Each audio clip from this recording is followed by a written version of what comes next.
over the 2.5 years I've been doing this or whatever, all sorts of crazy stuff has happened. So, yeah. The joys of software. Yeah. Oh, trust me, I work in IT for a bank. I know all about the joys of software. So, Yeah. this Thursday, tomorrow, is the big quarterly miniature building away giveaway. $75 gift certificate for a sub and $25 for a general follower sign up tomorrow. Yep. NBA stuff is awesome. All right, looks like we're good.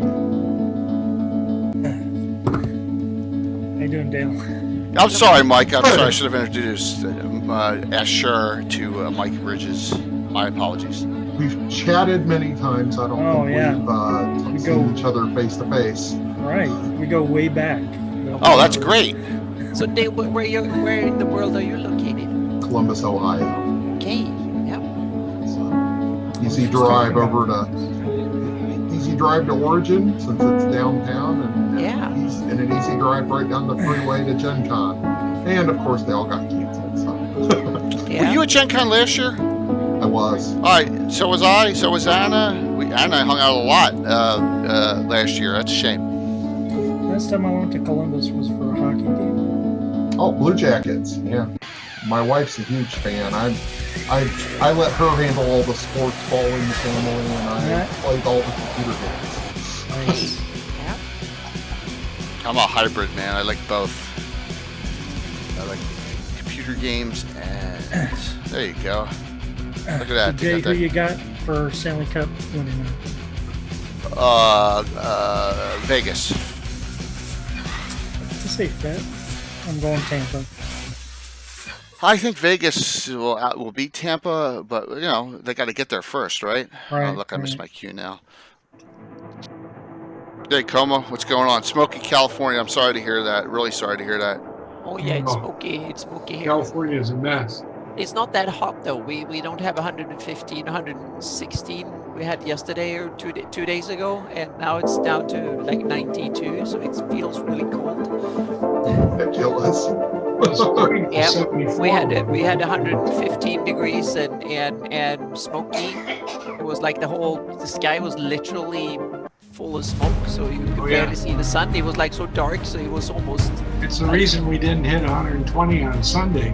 There was so much smoke in the sky that we only got up to 109. Yeah. Yeah, you were a bit cold because you had more fires out your way but a lot of smoke. Yeah, it's everywhere. We had two big fires down here. So. It wasn't in Coachella, but it was on the entrance. One of the entrances, the northwest entrance, Highway 10. Yep. So now we had. It's a big fire up there. Heat wave, fires, pandemics, and basically almost everything except shooting. Yeah, lightning strikes and then fools. Hey, Gary. Guy, if you want to do the late show, hop on after Leonard departs. Please feel free for this discussion. Oh yes, we want to carry for this one. Yeah. So here's some good news. We have 60 events. We are down to only 18 events that have room for actual play on tables. That doesn't count the highlighted streams. So we got a lot of sign-ups now. Oh, it's all virtual, right? All virtual then, and you're in the last on Sunday night, just on the Gavin show. I'm as virtual as you can get. You get as virtual as you can get for the Ask the Expert show, absolutely. So there you are. Gary Hooley and Leonard Lakofka, Alan Grodog, Growy, and Dennis Malden Tetro on that Ask the Expert / show. To close it all out, and Anna and I will host. Yeah. I didn't sign up to play anything because I wanted to watch everything. Well, that's cool. Well, watching's, I mean, we have from Friday 9 a.m. all through till late evening Friday. Saturday 9 a.m. This is all Eastern. All the way through to Saturday late evening, and Sunday all the way up to the normal Gavin show from 9 a.m. all the way. It's constant shows. No breaks in all those shows. Although I was so tempted to go get killed by Casey.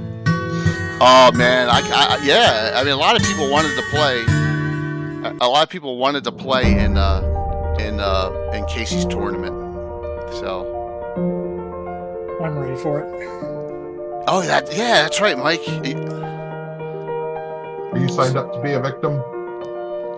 Yep. Don't forget to cut the tongues off. I can't wait to Greyhawk a room. Yes. Oh, yeah. I got to Greyhawk many a room. We just never BK'd a room before. Yeah, that too. We had a discussion going today about the value of doors and hardware. I have to assume that price includes installation. And that if you drag a door out of a dungeon, you're not going to get that much money for it. That's a good point. Yeah. So after this ad, I'm going to do something I rarely do, and I'm going to show it later in the show, everyone. I'm going to show a teaser ad for another Twitch channel. For a new Greyhawk stream that premieres during Virtual Greyhawk Con, and it'll be a regular weekly stream after that. Alright? So as soon as it's over, I'm going to put that up, and hopefully it works. Yeah. Oh, we're cranking this stuff out too, man. We love the Gamescape 3D. 2 weeks from tomorrow, we'll have another giveaway. The Master Crafter love his 3D printer. Oh my God! Like Did you see the windmill yet? That it works too. Wait, it's going to be on the show tomorrow night. We're going to use it tomorrow night for the game. There we go. Here's the teaser.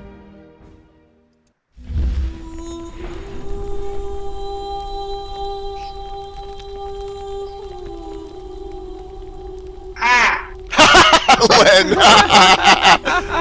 Sorry, Len. Collides was probably a good You pick your verb, you know.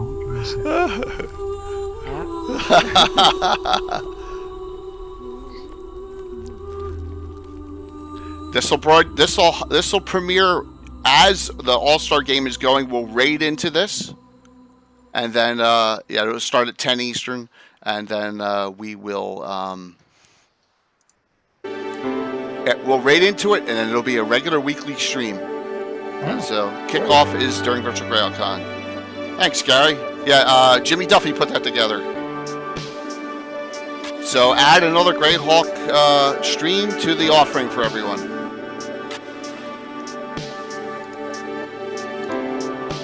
Why can't I find his shout out? It's like missing. I'll be on. What's that? I'll just look for the reason There it it's is. running.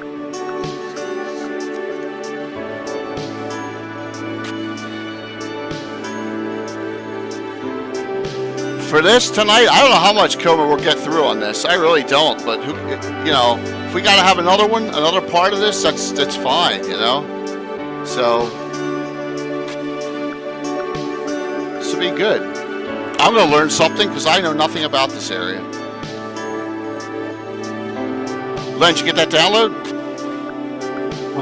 Oh, in chat and Zoom, Dale linked it if you wanted to be able to download this from Cannon Fire. Ivid the Undying, if you wanted to check it out, but it's not a big deal. It is second edition. It's a big book is an understatement. Yeah. Well, I have another big book. 149 pages. Yep. What is that? That is the Dungeons and Dragons Art and Arcana. Oh, you got that. Yeah, that was a nice thing to just recently put up. Leather edition. I got that. What's up, Greg? What's up, Tim? All right, here we come. Coming on. I'm gonna hit the wrong button, I know.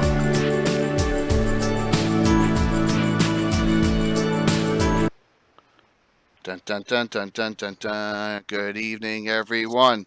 How are you tonight? Welcome. Look at that. Boom! Like that. Like just a smack in the face. Thanks, Greg. I can't even pronounce that. Oh my God, Losterian 41.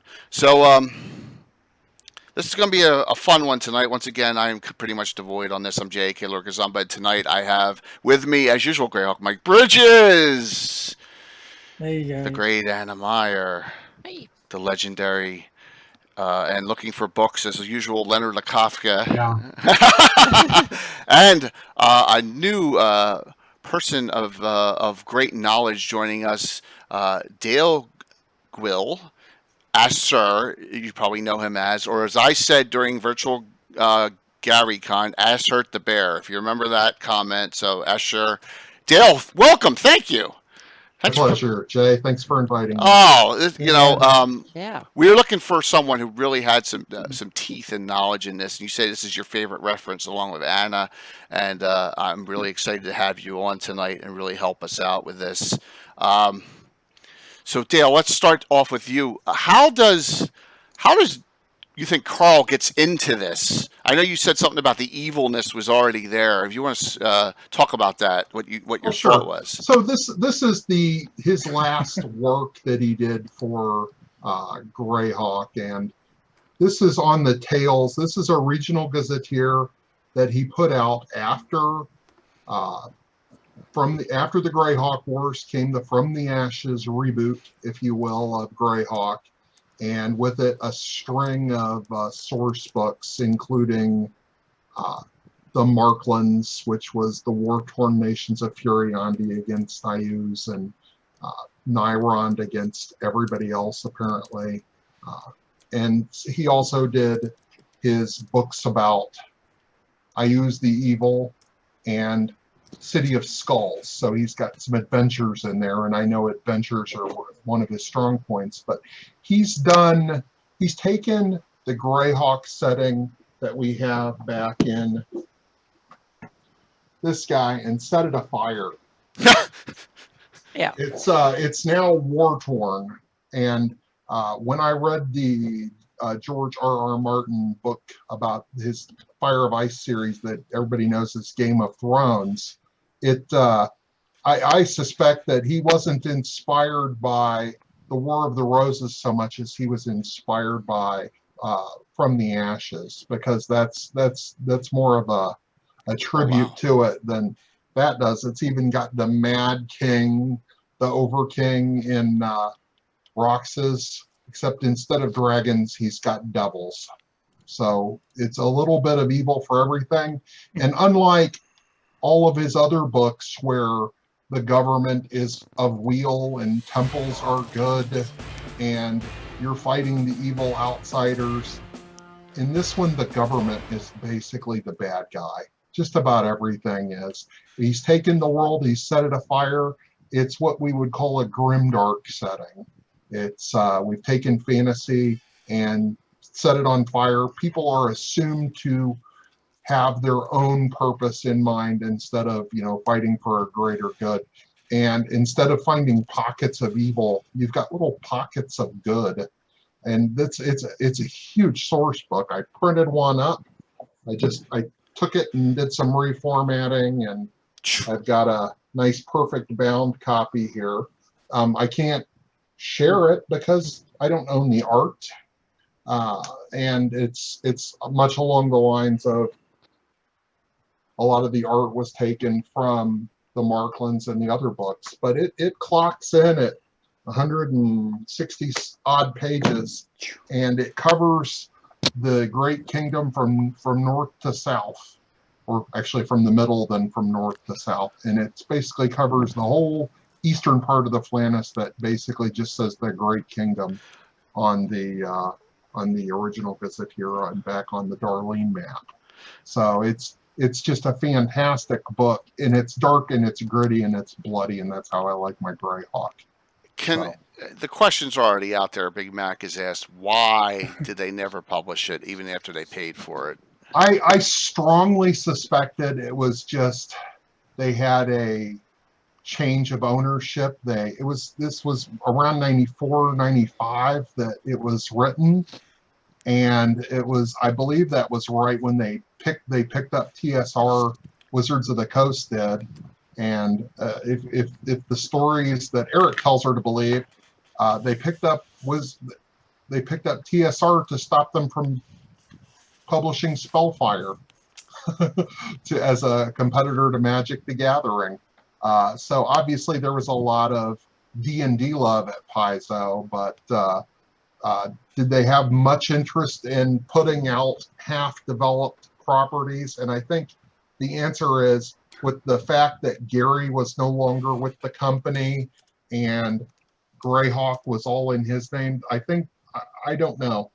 The short answer is Carl isn't around to ask, and he went dark long before this happened. So we may never know why it wasn't published, but Wizards of the Coast, for whatever reason, someday decided they were going to release this as a free text. They put the RTF up, I think, up on their website, along with just a very few pictures of the areas. So the maps are okay. There's no regional map, but to be honest, I'm going to use Anna's maps any day of the week anyway. Thank you. So, but it's, obviously it was a rich text. Somebody out on the internet took the fun of laying it out similar to other textbooks, source books, and making a PDF available. Yeah. But trying to get that PDF printed, you could print it on your own printer if you were brave and wanted to eat up 100 and some odd pages. I tried to do a print on demand company and found that the fonts were just incompatible with it. So I had to export the whole thing as a PostScript file, re-import it with the fonts to get this to work. But I now have a hard copy in my hand, so it's totally worth it. And I'm probably going to do it again. Not the same version, because I want to put better maps in it. I want to put other things in it. Gail, my birthday's in 5 days. Even if I ordered it today, you wouldn't get it by your birthday. But yeah, it took about a week or two, but I was amazed. It was about $13. It was dirt cheap, and it's nice. So off on a tangent for a second. I said in chat I'm going to shame you all. And are you ready? This is what I'm going to shame you with. Len gives us unbelievably great stuff. Look at this. Your sound is bad. My sound's bad? Now you switch the microphone. Oh, shit. I'm sorry. Yeah, there you go. My microphone was up over here. All right, my bad. Len gives us this great, look at this hardback thing we're going to give out during Virtual Greyhawk Con, right? Yeah. Now, Len has a contest going about these 3 spells, first, second, and third level. Guess who the only person who submitted the spells are so far? Me. So what the hell's wrong with all you out there? Let's go. Let's go. First, second, and third level spell. Clerical, Druidic, or Mage. You should be, come on. Let's go. Let's go with this. Len's got a good contest going here. We want to get this going. We want to maybe put these all in Earth Journal. So get a move on it, everyone. You got till Friday. You don't want me to win by default. Let me just add a few details. Go. You want to do ranges in feet. Don't do this inch crap. And do your areas of effect in either square feet or cubic feet, one or the other. And you don't have to list whether it's an illusion or an alteration or any of that. Skip that. And skip the component part too. First, second, and third level spells, druids are straightforward, and so are clerics. They just use their holy symbol. So don't go through the bits, a little bit of sand and a little bit of dust and a little bit of this and that and the other crap. It's not worth it. We tried that for a while, and we found that the magic user was constantly going, well, now where do I get this component? And we're like, we're going on an adventure to find a component? Yeah. No. When the component gets to be worth 1,000 gold pieces or more, now you're talking about something. Yeah. But first, second, and third level spells usually don't have that happen. Yeah, they're training spells. Yeah, 200 words or less would be nice, but I'm not requiring. I don't want to read the history of life in the West for one spell. I themed mine, and Len's given me some very constructive feedback, and I've tweaked them a little bit. So there you go. So Len will be very fair with. In the ass. What's that? I'm a pain in the ass. You are, but that's fine. I mean, it's great because I wanna have them meet your standards. So well, when people would cast wishes, I would give them, I have a very set regiment as to what you're going to do. And when somebody underwished, and really you could get a lot more, I would usually add a little bit, you know. I would put the mashed potatoes on the plate along with the cranberry juice and the cranberry sauce and the dressing. All they would put the slab of meat on. And if they were trying to ask for too much, they simply didn't get it. That's exactly it. There were two classes you didn't want spells from. One was illusionist. Was the other one druid? No, druid's fine. No, druid, cleric, and magic. Just no illusionist in one. No illusion. Yeah. Because illusionist is what you see in your mind's eye versus what the DM sees in his mind's eye, and it's a pain in the ass to adjudicate. Yeah. So let's get going. It's all right if I have an illusionist, because then it's my mind's eye. So Right. I know what I'm projecting. But when somebody else tries to do Phantasmal Force, good Lord. There you go. Magic user spells from the pirate Shannon Maynham, who's in my campaign. Dual class human fighter mage. Pirate. So there you go. Just give it a shot, all right? Like I said, Len's very generous with the stuff he gives out here, and there you go. So hey, Mike, whatever it takes, man. Summon, a good spell. So back to Ivid here, and the Great Kingdom. Mike, what is your when you think of Ivid the Undying and you think of the Great Kingdom? What comes to your mind? Like just a disaster of a place, or I mean, just scary. Well, when I think of Ivid the Undying, the book, I think how it's more information than I'll need in my lifetime. I do remember they had the excerpts in Dragon Magazine, which were really had whet my appetite and got me all interested in it. And I had pored over that because they were in the magazines over and over and over. And then after I got the free download, it's almost like by then I'd move on and I didn't use the Great Kingdom that much. Okay. So usually anytime I do reference that Ivid the Undying, it's like I'm diving into a whole new product all over again. Well, I know this. We have two people on this panel that think it's the best reference ever made for a Greyhawk setting, right, Anna? Yeah, I must say it's up there. Yeah, definitely. It has a couple of flaws we can discuss later, but overall, I just love it too. It's awesome. Yeah.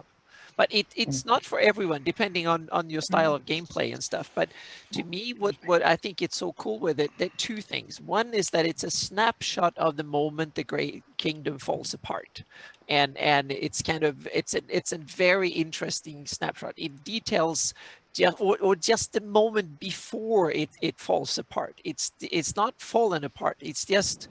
It sets a stage for the final assault that you can kind of play out one way or the other. And it's interesting. And I must give a shout out to Gary Julian and Eric Mona and Fred Wining, who did the Living Greyhawk Gazetteer, because they took the status of Ivid the Undying and they played out the last scene in a couple of paragraphs. Difference. Yeah, something like that. And they played it out in and the so that was really cool. They tied into it really well. But it's basically it's cocking the hammer on the gun, waiting to fire it, so to speak. But they don't, Carl Sargent don't execute that final bit. It's up to you to kind of do it. It's Sephrin who is going to go to Rossi's and bring down Ivid, so to speak. That's the big question. And he lists all the protagonists by motive and how keen they are and their resources and stuff and pit it out. So you can have Strachan, you can have Sephrin, you can have Sevener and some of the big contenders who is going to go to Rossi's and try and bring down Ivid and take over, so to speak. That's the big, but I'm a political junkie, so that's probably why I love this module, because it's an excellent study in depravity, corruption, and how an empire comes to a halt, so to speak, grinds to a halt. And it's awesome, especially if you read between the lines. Then it's kind of this one has so much evil and depravity and basically bad things in it that it's dripping out of it. So If it was any more evil, it would be Ravenloft. yes, oh yeah, but it's not your regular run-the-mill little cult, so to speak, or your little rampaging little orc horde that goes out. This is evil at the top, not evil that sits up in the forest and can come and hurt you. This is evil corruption from the within. This is your whole society going evil. The top power players and so on have corrupted the whole You can hardly throw a rock without hitting an undead or a demon. Exactly, yeah. And it's what happened, meaning this has gone on for, what is it, like better part of 200 years? And then this module kind of depicts the last year or something of the life of the Great Kingdom before it falls apart. And I think it does it really, really well, that part. It's just oozing of campaign possibilities. And I think there's it would a have been chapter at the interesting. end, yeah. I do like that there's a lot of history that's built into it. It would have been interesting to see Ivid the Undying had put out right after the box set. See what it would have been like before the exactly. That it should have been an earlier version with more, because then it could have been 2 books. It could have been one with the story leading up to it, so to speak, and then one separate to. Now it's a history book and a current affairs study in 2, so to speak, or all jammed into one with one on top of each other. So you have to read it with both. You get like a history lesson. Okay, how did we get up in this situation? And then you get, this is the situation right now. Those 2 things at the same time. So it's kind of, it's, in my opinion, I just love it. That's the kind of meaty, awesome stuff I want to have in my campaigns, to build my campaigns with. Oh, absolutely. So go ahead. I was about to say, I have to, although I said that Ivid the Undying is my favorite book, I don't know that it's the best. I think it's certainly the best regional book, but I have to go back to this guy. Okay. Oh yeah, mm-hmm. This is the box set with decades of updates, as far as I'm concerned. Yeah. So that's at my absolute favorite, which is why I got my second copy today. So. Okay, good. Yeah. Excellent. But even the Undying comes really close. I think the Living Greyhawk Gazetteer and the Ivid Undying are, from usability for my style of gaming, the 2 best products. Yeah. If it were published and had everything that it refers to in it, it would easily be hands down my favorite. Yeah. And we're going to discuss all that. Absolutely. Definitely find out some little glitches here and there. So, Len, I know we got you for like 7 more minutes. So, did Lendor Isle ever interact at all with the Great Kingdom or the Sea Barons, or anywhere did you kind of stay devoid from that? Well, you had ships landing at various places. Right. Certainly, there probably was some traffic from Great Kingdom. Certainly, there was ships that came all the way from the Iron League and ended up in Lendor Isle. And basically, the Iron League was formed as a bane to stay together against the Great Kingdom, correct? I mean, that's what the whole point of the Iron League was, and I know we discussed that a few weeks ago. But here's a good... what happens to the Iron League with Ivid and Undying?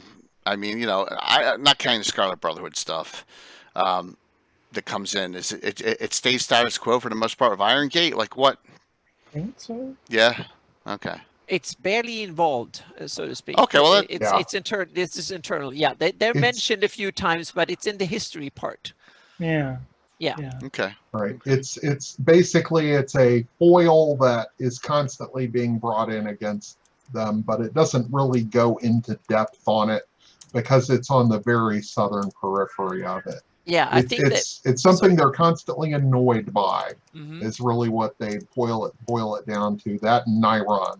Yeah, you just see them twirling their mustaches and saying, "Curse you, Nyron! Curse you, Iron Gate!" Yeah. So it's basically like the South Province. The ruler, he has to always keep his kind of check his back for what the Iron League is up to, so to speak. That's basically it. Otherwise, it's kind of, it doesn't take into account much outside the core lands of the Great Kingdom, so to speak. All its basic focus is there. Well, that's what. Popic, that's what we're talking about. Hmm. I'm the only one that submitted new spells. I know Len's got to go in like 5 minutes. Tim's gonna do something. He said. Yeah. I want to know what Gaetano's talking about. Leonard had a hero in the shadows for dealing with Roxas in one of his L4 or L5. Leonard had a sheer. Do you remember that, Len? What? He said, Gaetano said, I remember Leonard had a hero in the shadows for dealing with Roxas in one of his L4 or L5 publications that are on Dragon's Foot. Could be. Okay. Well, I wrote them 20 years ago. Yeah, understood. You know. Yeah. So right off the top of my head, I can't tell you. Understood, man. Yeah. The missing Soul God is in, I think it's an L4 companion.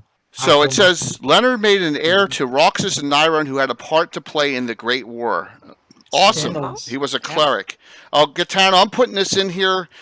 Someone has contacted me. Please contact this person because they're spamming. Maybe she's on. They're spamming me like crazy in my. Please contact that person in my Facebook Messenger. I think it's a she. So there you go. Trying to reach you. Says they've been trying to reach you for a while. I figured I'd give that to you on the show. So your spell submissions need to come to liamond@aol.com. Yes. One more time. That's Here where it they is. Need to be. And you've got till Friday at 9:00 Pacific time. Yes. So you got that. You got till 6 p.m. 9 o'clock. So you got till midnight on of Eastern time. All right, Friday night. All right, 9 p.m. Friday night Pacific for it. So, Len, I know anything else you wanted to discuss? Remember, No, as long as they understand the parameters of the contest. Yep.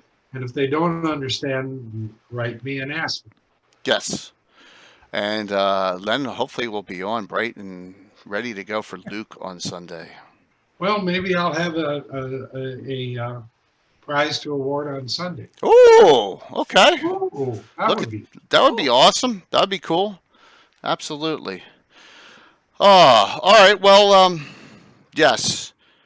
So, Dale, why don't you tell us about what actually happens with the breakup of the Great Kingdom? Well, it's fairly straightforward. The Len is the man. The Nalix take over in the turmoil between crowns. Basically, the last Rax ruler is an idiot. Everybody's tired of him. And finally, Ivid has him murdered. And he puts his name out there to succeed him. And everybody says, hell no with this. And they fight. It's in the first chapter. They've got a big history of the Great Kingdom. And finally, enough noble houses decide to back his claim. And I believe the tipping point was when, I believe it was the Darman declared for Nalix. Yep. And Anna will correct me if I'm wrong. Didn't they sack Rel'Devin? And no, I don't think they sacked, because Carvin, he caved in at the last moment and actually supported it too. So that's why, yeah, I don't think they sacked Rel'Devin, but they were the last house to back it, if I remember correctly. But basically the final, but he had to agree to let basically the North secede, and just about everybody else got Palatine powers that they didn't have before. Yep. So although he kept control, it was far from the full control that was held by prior overkings, mostly the Rax line. And after that, he was dealing with a very fractured group of city-states and a bazillion princes in these noble houses, the Darman, Garetheth, Crandon, Torquan, Atir, Torquan and the Rax Niron folks, and of course his own house, Nalix. And even in his own house, he had Grunel as the strongman, the Herzog of the North. Mm-hmm. So he had far from complete control. But what his line did is they over the years wove masterfully politically controls that basically wiped out good religions, put people who were good under their thumb, and basically weakened anybody who was strong. So basically he weakened his own realm to keep it firmly under his thumb. Yep. And when he lost that control, you know, as of the writing of the book, which is what, Common Year 585, he's basically controls a couple 100 miles around Roxas, and that's about it. But his influence is still everywhere. Yeah, and sometimes I totally agree. That's a great description. I think the only thing to add is that sometime during this reign, the Ivids, I think there was 5 of them. Correct. Yeah. So and at least if it was the first or the second, or someone simply made a pact with someone from the lower planes.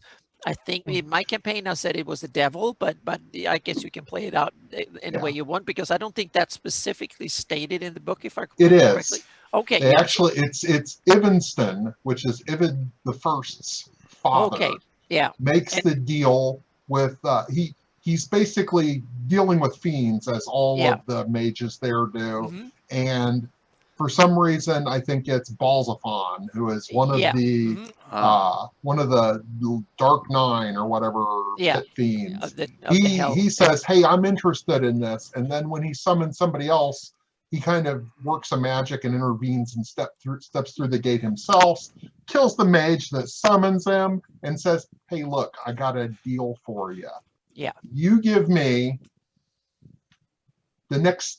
What, 666 years or 888? Yeah, something like that. All your sons for 300 and of something your years. heirs, if they rule from the Malachite throne, and I will give you all these evil artifacts and supernatural guidance. And he said, "Hell yeah!" Because if I don't rule, you get nothing. Yep. So, and then Ivid took the throne, and you know he steered them to the Causeway of Fiends. They got the Malachite to craft the Malachite throne. And Hextorians became state religion, and all that. So everyone else was prosecuted and basically run out of the country or killed. So, but I read something in there that right in Roxas, there's Zagig's church is still there. I read. Yeah, it's like there are a few neutral churches. There are a few churches good religions that got stamped out. Okay. Cultus was the primary one that I think took the brunt of it. The only other stipulation that he had in there was no more dealing with Batazu. No more dealing, I'm sorry, with Tanari. He said, stop talking to those devils or stop talking to those demons. You got to work with us. Yep. Okay. And he gave them all sorts of supernatural help for his armies and what have you as well. But that's the soup and nuts of it. And that's how he came to seize control. And like I said, he took things that were built for weal and twisted them for woe. One of the things that was mentioned was the Court of the Essences. He basically had the people's court, except, he was the guy who had to judge. But in a nutshell, the problem with the court was if you walked into the court, you had to bare your soul. You basically had to tell the complete truth and nothing but the truth. And you had to tell everyone how you were feeling and how that made you feel. And nobody wanted to go through that. So what would happen is all the stuff would get settled out of court before it got there, which was the whole idea. And I believe Shandor put that together. He was one of the children of Joidi that was in the early Great Kingdom. And he said, this is going to be a good thing. And it was, but Ivid did what Ivid does and twisted it to evil. And he got it to where he could force people to say things against their will in there. And, and everybody knows that if you say something in the Court of Essences, it's absolutely true. So it was years before that came out. So he'd taken something that was good and pure and true and twisted it 100% to evil. Just like he, sorry, go on. oh, I was going to say, just like he did with the judges. There were judges that had to go around. They had rules where they weren't allowed to hear any case within a couple hundred miles of where, or whatever, 30 or 50 miles of anywhere where they had relatives or influence. And he got one of the primary judges of that and replaced them, I think, with a doppelganger. And he had that guy doing his will for a long time. And then when it came out, hey, this guy's a doppelganger, he said, oh, that's unbelievable. And he, had the doppelganger killed. And he said, to put a stop to that, we're going to have 3 judges. And he made sure that a Hextorian judge was included and that their bodyguard was Hextorian. So they went around spreading more evil influence. And basically, over the course of Ivid, the 5 Ivids, long reign, made longer by the fact that they started extending life with making people undead. They just took what was probably a balanced kingdom and just pushed good's face into the dirt so long that nothing remained. They just murdered off all the good. Yeah, and he had good help with court wizards. That Cyan, that was earlier in the Ivid reign, that became a lich. And then you had Karulk at the end with 20th level archmage, evil as can be, so to speak. So there was some. If you want evil deprived, high level nobility and archwizards and all sorts of archmages, all sorts of high level evil rulers of all kind, this book is full to the brim of them. And the interesting thing is that they're corrupt in different ways. So it's not the same corruption all over the board. It's like some of them are greedy as hell. Some of them are purely political motives. Some of them are simply acting on someone else's order and a cult member. And it's kind of interesting. It's a smorgasbord of corruption. And he must have studied it because it's very close to what happens in real world countries and stuff. So it's a very, very, very interesting study in tyranny that I think is deep. David Leonard says his comments, one thing about the book, it details the later 580s. I wish there had been more development history in it. What do you guys think about that? I thought it had plenty. Yeah, I thought it has plenty, but you could certainly, but you could certainly have written more. I think one of the frustrating things is that it stops before the conclusion. It's like a theater piece, but the end is missing. You have to fill in the end, so to speak. It's not there. We don't know who's going to try and grab the throne and if that person is successful. We don't know that at the end. It's an open question. So. So you have to read the Living Greyhawk Gazetteer for the conclusion. So you didn't have to wait long to get those answers. A few years and so on. Yeah, that's true. A couple of years. Yeah. The Great Kingdom was off limits during the Living Greyhawk era, correct? It was off limit. It first of all, there were 2 triads that had, I would say, arity areas. There was Inspa, which was, I believe, run by the Germans, and then there was Neri, which was, I believe, the UK. Neri was Scandinavia, Sweden. Scandinavia. Oh, okay. Yep. So those were only the 2 areas that everything else was core. And there was a beautiful series of modules. They had some kind of punny names that ran through the North Kingdom and down to Roxas even. Let's see.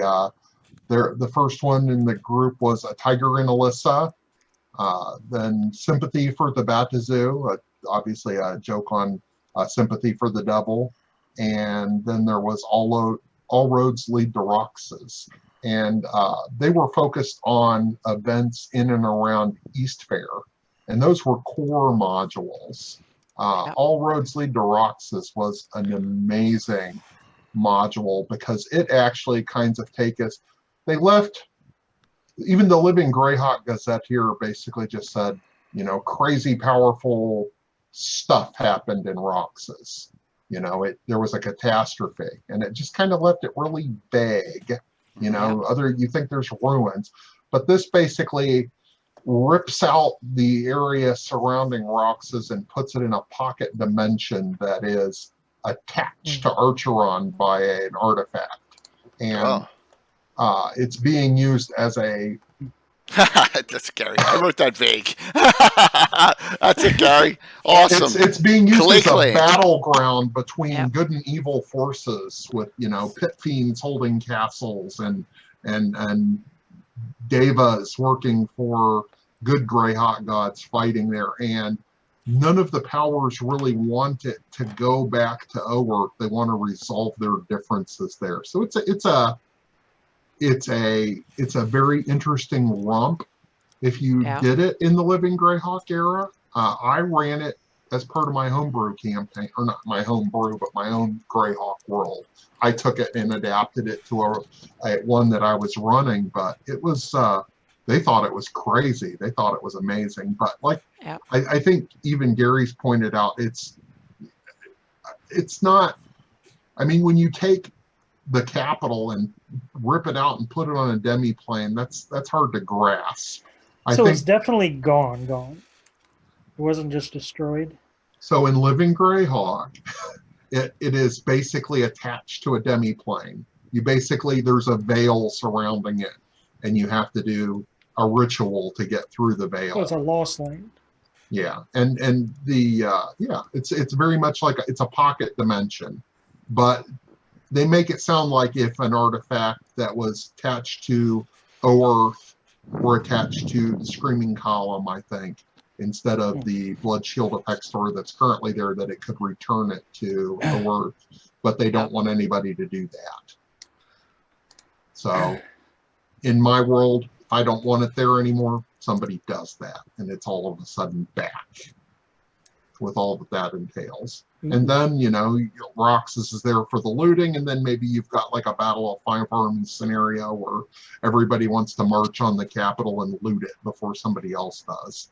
So while you're talking about Roxas, the way I ran it was destroyed by some magical catastrophe, right? Mm-hmm. Around the same time that came out, Warhammer was running a minis game called Mordheim. Mm-hmm. Anyone familiar with Mordheim out there? No. Yeah.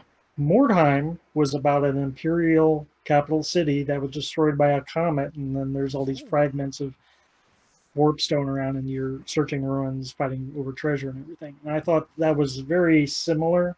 Did Carl work on it? Because he went over to Games Workshop. Might very well did a lot. be. Yeah. I wonder. Sounds like he did. So I That's a great ran point. the Disaster Aussies as Mordheim. Oh, nice. Cool. Yeah, it's wonderful when you can find a published scenario with a lot of detail, and it's a perfect shoe-in for something in Greyhawk. One of my favorite cities in Greyhawk is Knurl. It's kind of like a last bastion of good on the edge of the evil and the collapsed Bone March. And I found the Frog God Games, then Necromancer Games, City Bard Gate, perfect for it. It's even on the Harp River, for crying out loud. It's all Bard stuff, but it's nice that you can drop that in there. I don't have it in my maps. I thought I had everything, but I don't have the Bone March. So. Oh, for shame. Yeah. That's one of my favorite areas. In fact, one of the things that was really big in Ivid the Undying was Shalaster.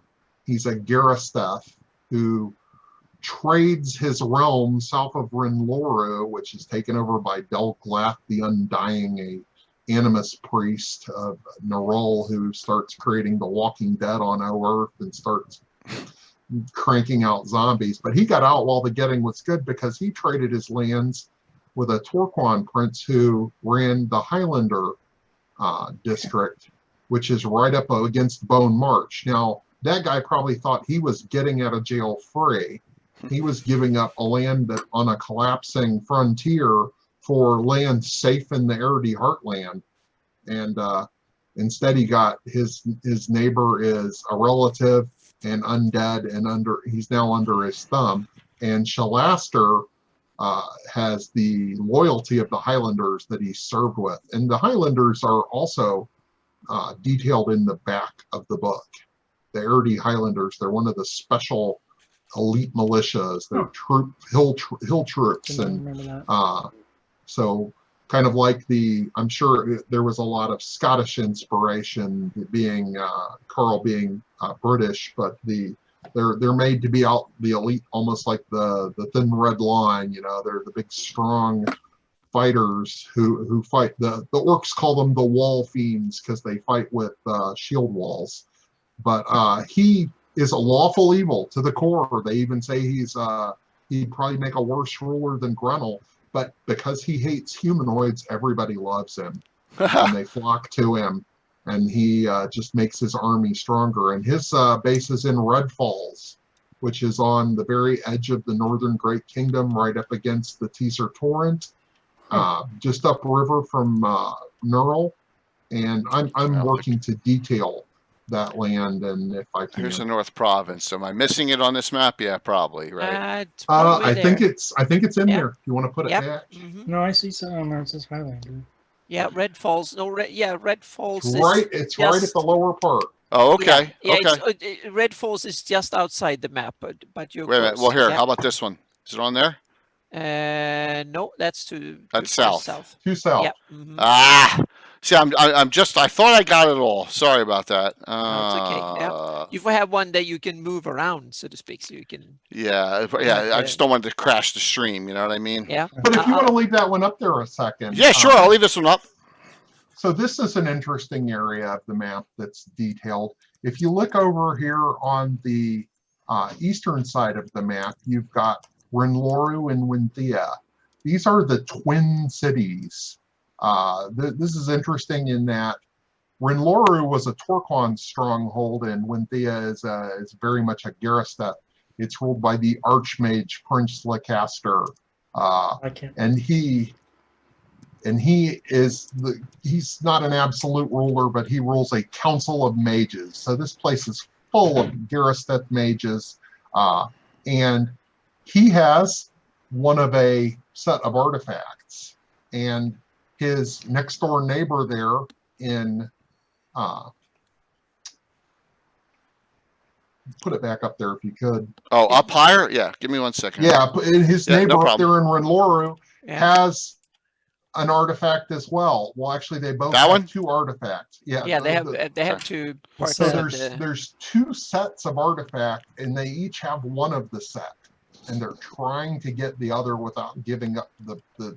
They're close to making a deal, but apparently there's some sort of crazy magic building up between these two cities, and I think that they're being primed to explode like rocks as if it goes on too long with these two pairs of artifacts. But it's a crazy area. It's called the Twin Cities. It's got its own chapter in there, but that's a fun area because you've got the Delglath, the Undying, the Animus Priest of Nerul, who's forming his own hell on earth kingdom of undead. Make a deal with that. And you've got the Wizard Cabals over in Winnetha. So interesting. So just this alone, it's amazing how much detail Carl Sargent put into this. Right? I mean, think about it. Absolutely. Crazy. I'm dumbfounded. I'm still dumbfounded why they never published it. It was probably that was when their economy they were near going bankrupt, and they were in deep trouble. So it might have been simply they wanted to still keep in touch with fans without spending money on it, so they just released it. Yeah. Did Wizards of the Coast release any second edition stuff? No, I think that this came out on AOL as a Word doc as a first. free. Yeah. That's how it came out first, I think, because I didn't have an AOL thing, but somehow I managed to get hold of it without having an AOL account because I lived in Sweden back then. It's probably the reason it wasn't published then was probably because TSR had gotten into that bind where they couldn't afford to pay their publisher, but they had an exclusive publishing agreement with their publisher. So without funds, they couldn't put out new product. Yeah, so there this was one something was like just that. So they had all these things that were backing up in A&D, and this is the one thing that I think Wicked Studios pointed out. I think Wizards, the anniversary stuff was second edition. So they probably just decided they didn't want the headache of continuing it. I honestly can't say. It would be just be conjecture on my part. Yeah, the things that I found, so they released the RTF, they released a couple of little maps. But the thing we're missing the big regional map. If you've got a copy of the Marklands, it's got a huge map. Yeah.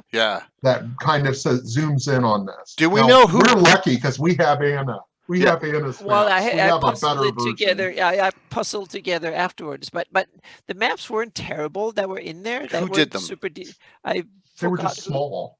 Yeah, they were small. They were probably just a pre-sketch, and I don't know who was supposed to done it in the end. I think what we got was kind of the sketch touched up in early version of Photoshop or something, with some symbols on it. But they didn't look too bad. So it was kind of they were kind of okay. Yeah, just little tiny maps like this. Yeah. Not full pagers. So we're missing a regional map that it refers to. But I think someone put together all these little bits into one big that was available on the internet. Or maybe I did that myself. I'm not really sure now. It's 20 years ago. So. I do remember 25 years ago was cobbled together, but it wasn't included in the layout. No. Someone did it, or I did it myself. I can't remember. This is 25 years ago, but I think someone did it, and because they were little snippets and that you can actually puzzle together. And I'm not sure now, 25 years later, if I did that for myself or if someone did it and I found it. I'm not really sure, but it was done at least. Yeah, because you could puzzle together the little bits and pieces into. And so, that was my kind of go by. So a couple of the other things that were missing that were covered in depth in the book. So it's got a key for the city of East Fair, but it doesn't have a map to go with the key. Wow. There's several. Was it Roxy's and Roxy's as well, and East Fair, and let's see here. Roxy's and East Fair. Oh yeah. So that they're really, really detailed, so to speak. And are any of those cities in Fate of Istis?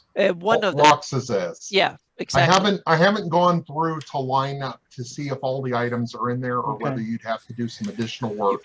Yeah. The other thing that it actually references in the Roxas section refer to the lineage chart. So they've got a whole breakdown of Ivid's lineage that we'll never see. Exactly, that one. Never, yep, it's nowhere out there. And of course, we're just missing all the wonderful little line art that gets put in there, all the little pictures. You go through the Marklands, you got all sorts of wonderful art. Yeah. And that's sad. Ivid would have had skulls and things. Yeah. Oh yeah. It would have had pictures of some of these NPCs that we're left to guess. I can just imagine if we had Ken Frank or the one that do all the Paizo covers now. Wayne Reynolds. Exactly. Oh my God! Reynolds. We could have had either of them, Frank or Wayne Reynolds, could have done it, and they will both have been great, I think. And you have to believe that some of the art was probably already ordered. Yeah.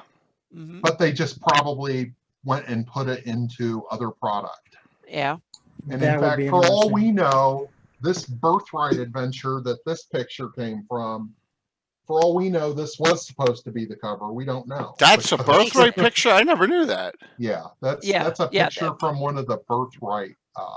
But someone put it two together and said that's probably. You're right. That art's got to be out there.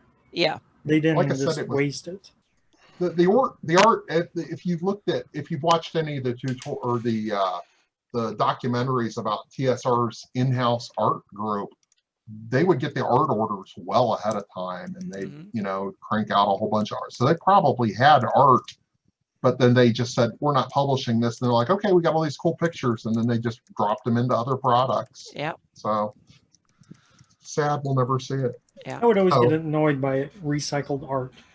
You know, you'd see something in various D&D book. Oh, I saw that in Dragon Magazine. Or whatever. Yeah. They did that with a lot of the fighters and monks book and those thin ones in 3rd edition, right? You remember those Fists of whatever. A lot of recycled art in that. Splat books. Yeah. But I don't know. I just it's a real shame. But then again, they released some of it in the Dragons. Now, did Eric Mona do that? Who released? Gary, do you know who? It was actually Carl Sargent. He did it in the Dragons. Okay. I think it was earlier than the Paizo era. Okay. This is also known. Right, that it wasn't going to be published. Yeah, there were like 2 or 3 big articles that I think Carl did that, took components of Ivid and kind of spelled them out. I went through one of them the other day, and it's not 100% the same, but it's, you can tell he's reading from his same notes that he made. And it's a shame because in my 2nd edition campaigns, I was running them from those Dragon Magazine articles, not the Ivid download. I liked your ending. I loved your site. I liked your ending. Poor Drax loses his head. I can't recall. Was Drax even an Animus in your version? I think so. I can't recall. That's one of the wonderful things about this is it's got such great villains. Even all these people that Ivid has turned undead so that he can keep them under his thumb, they're all most to a one resentful of it. Yeah. And he's that was one of them. I forgot which one now. That he saw it as a blessing because it gave him more power and he could live forever. So he kind of enjoyed it and start making use of it. The other ones were just angry and wanted to get revenge. So yeah. All right, here comes Jay. Dumb question number 1 and 2. How many animuses are there? Probably more than 100. More than 100. Yeah, but you have How many to cool distinguish. animuses are there? Yeah, you have to distinguish between the top ones and the test subjects and all the other ones that he did just for. Yeah. So, but I think there is at least 20 or so described in the book, and I don't get any sense that that's the only ones. That I'm sure. Yeah, I would say.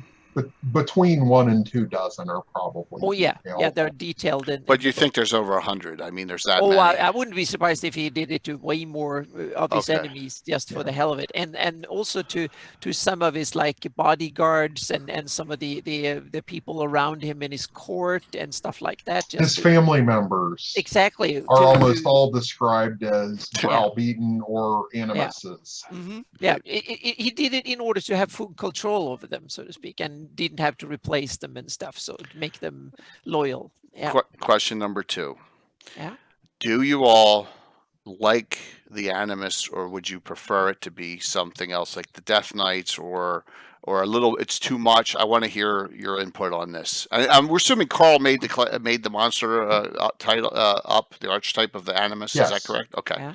So let's start with Mike on this. Yeah, you totally summed it up for me. I used the Animus because it was in From the Ashes, I think. But for whatever reason, I never even knew about the Death Knights. So I've never used the Death Knights in my life.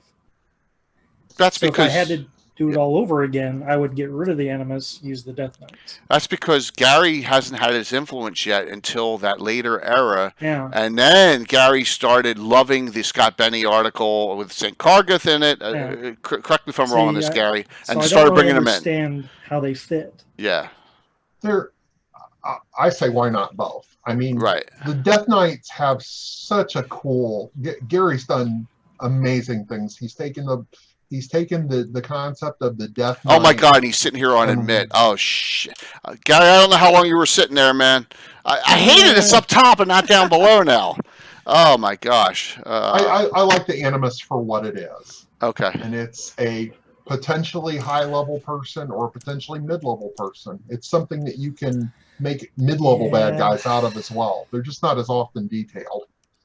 He's connecting audio. Okay, I don't know how long you were sitting there. Once again, it's they change where it is on Zoom, and I gotta look up and look up and look up What I'm constantly. trying to remember is About wasn't 10 minutes.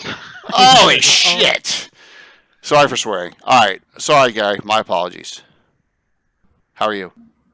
Good. I've been listening. Do you like this? You like this discussion now on the Animus versus Death Knights? So there you go. Yeah, I and mean, they I think coexist. a legitimate criticism of Sargent's book is that it's too high fantasy for Greyhawk. He may have misjudged, the level at which he needed to really lard up these cities with hooks and archmages and undead. I mean, there's no place that's almost untouched. So sometimes, he could have gone with a lighter touch. And so, in some sense, what I did when I wrote this area for the Gazetteer was to sort of ignore a few things, not contradict them, but just de-emphasize them. Makes so sense. that they didn't become the dominant theme of the Great Kingdom going forward, And I mean, even Roger Moore saw that because he immediately implemented that Flight of Fiends scenario and tried to roll back some of Sargent's excesses. With the Crook of Row and all that is what Right. you're talking about, yeah. Mm-hmm. But see, I didn't think that had anything to do with the Great Kingdom. I thought that was just demons. That wasn't the devil worshippers and stuff. I thought it was just the Ayu's demons. I didn't realize it was all No. infernals.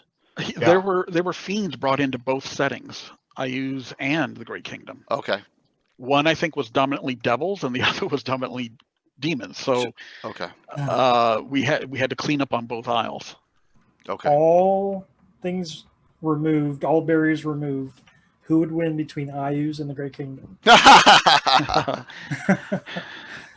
Well, I mean, being a demigod is definitely a thumb on the scale. So. Yeah. But I kind of, one of the problems I see with Car Sargent's way of dealing it is that he makes almost all the antagonists hapless. There's so many. He turns them every angle back and forth so much that he makes them all almost hapless. And that to me is like he makes it one too many turns. He could have.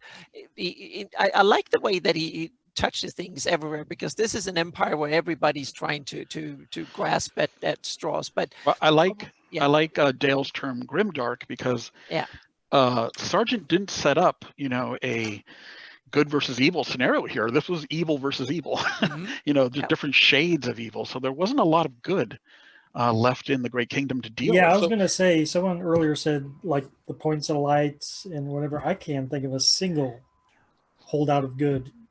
I mean, you've got that Guidizan of the Cranes, that guy who's like this super bard, but there's not much you could do with him. He doesn't have an army. He doesn't, he's Grandwood and the Lone Heath, and the Grandwood. good guys that are still in the Audrey Forest. All right. I mean, they're surrounded though. You have the Crandons.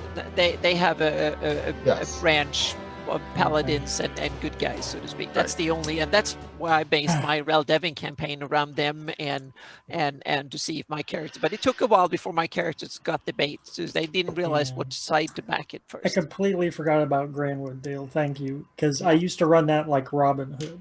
Exactly. That's the exact scenario Yep. I think you're supposed to use with that. Yeah. All right, here's let's go. I have that on the map here. So there's Grandwood, smack dab, the Imperial Preserve. On this, blow it up a little bit. Is that which is that elven or is that human, or is the Audrey more elven?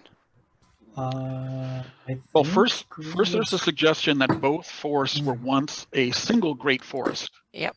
Okay, so go back to the big one. That's here. one thing, and then the ARD kind of came in and really developed that area in between. Down trees, yeah, I and then think so Grandwood's modern. There's more elves in Grandwood, right? Yeah, it's the more good of the two forests. Oh yeah. Okay.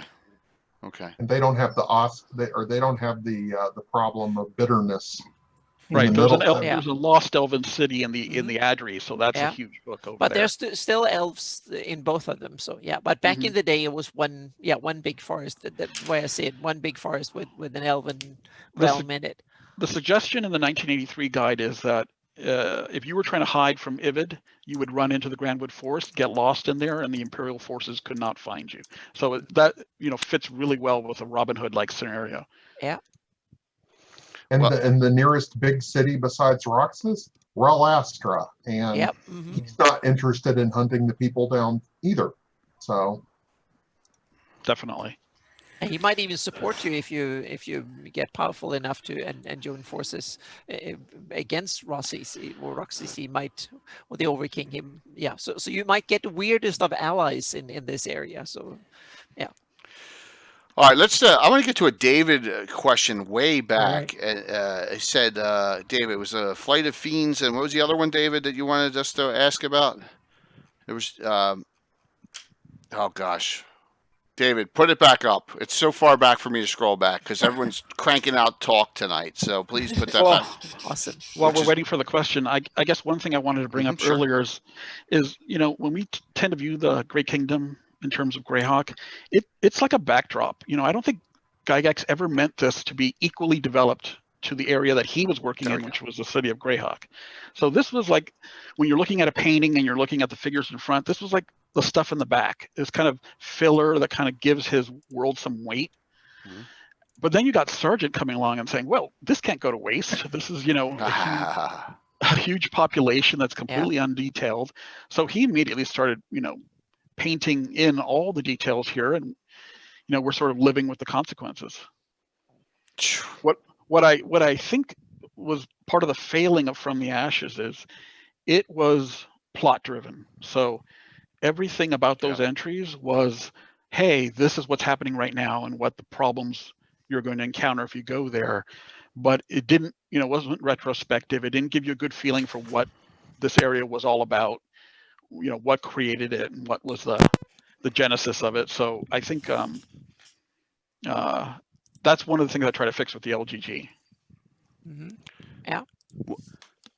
Well, you did a good job of it because we all know, man, this is I'm still blown away by how much detail he did into really destroying everything.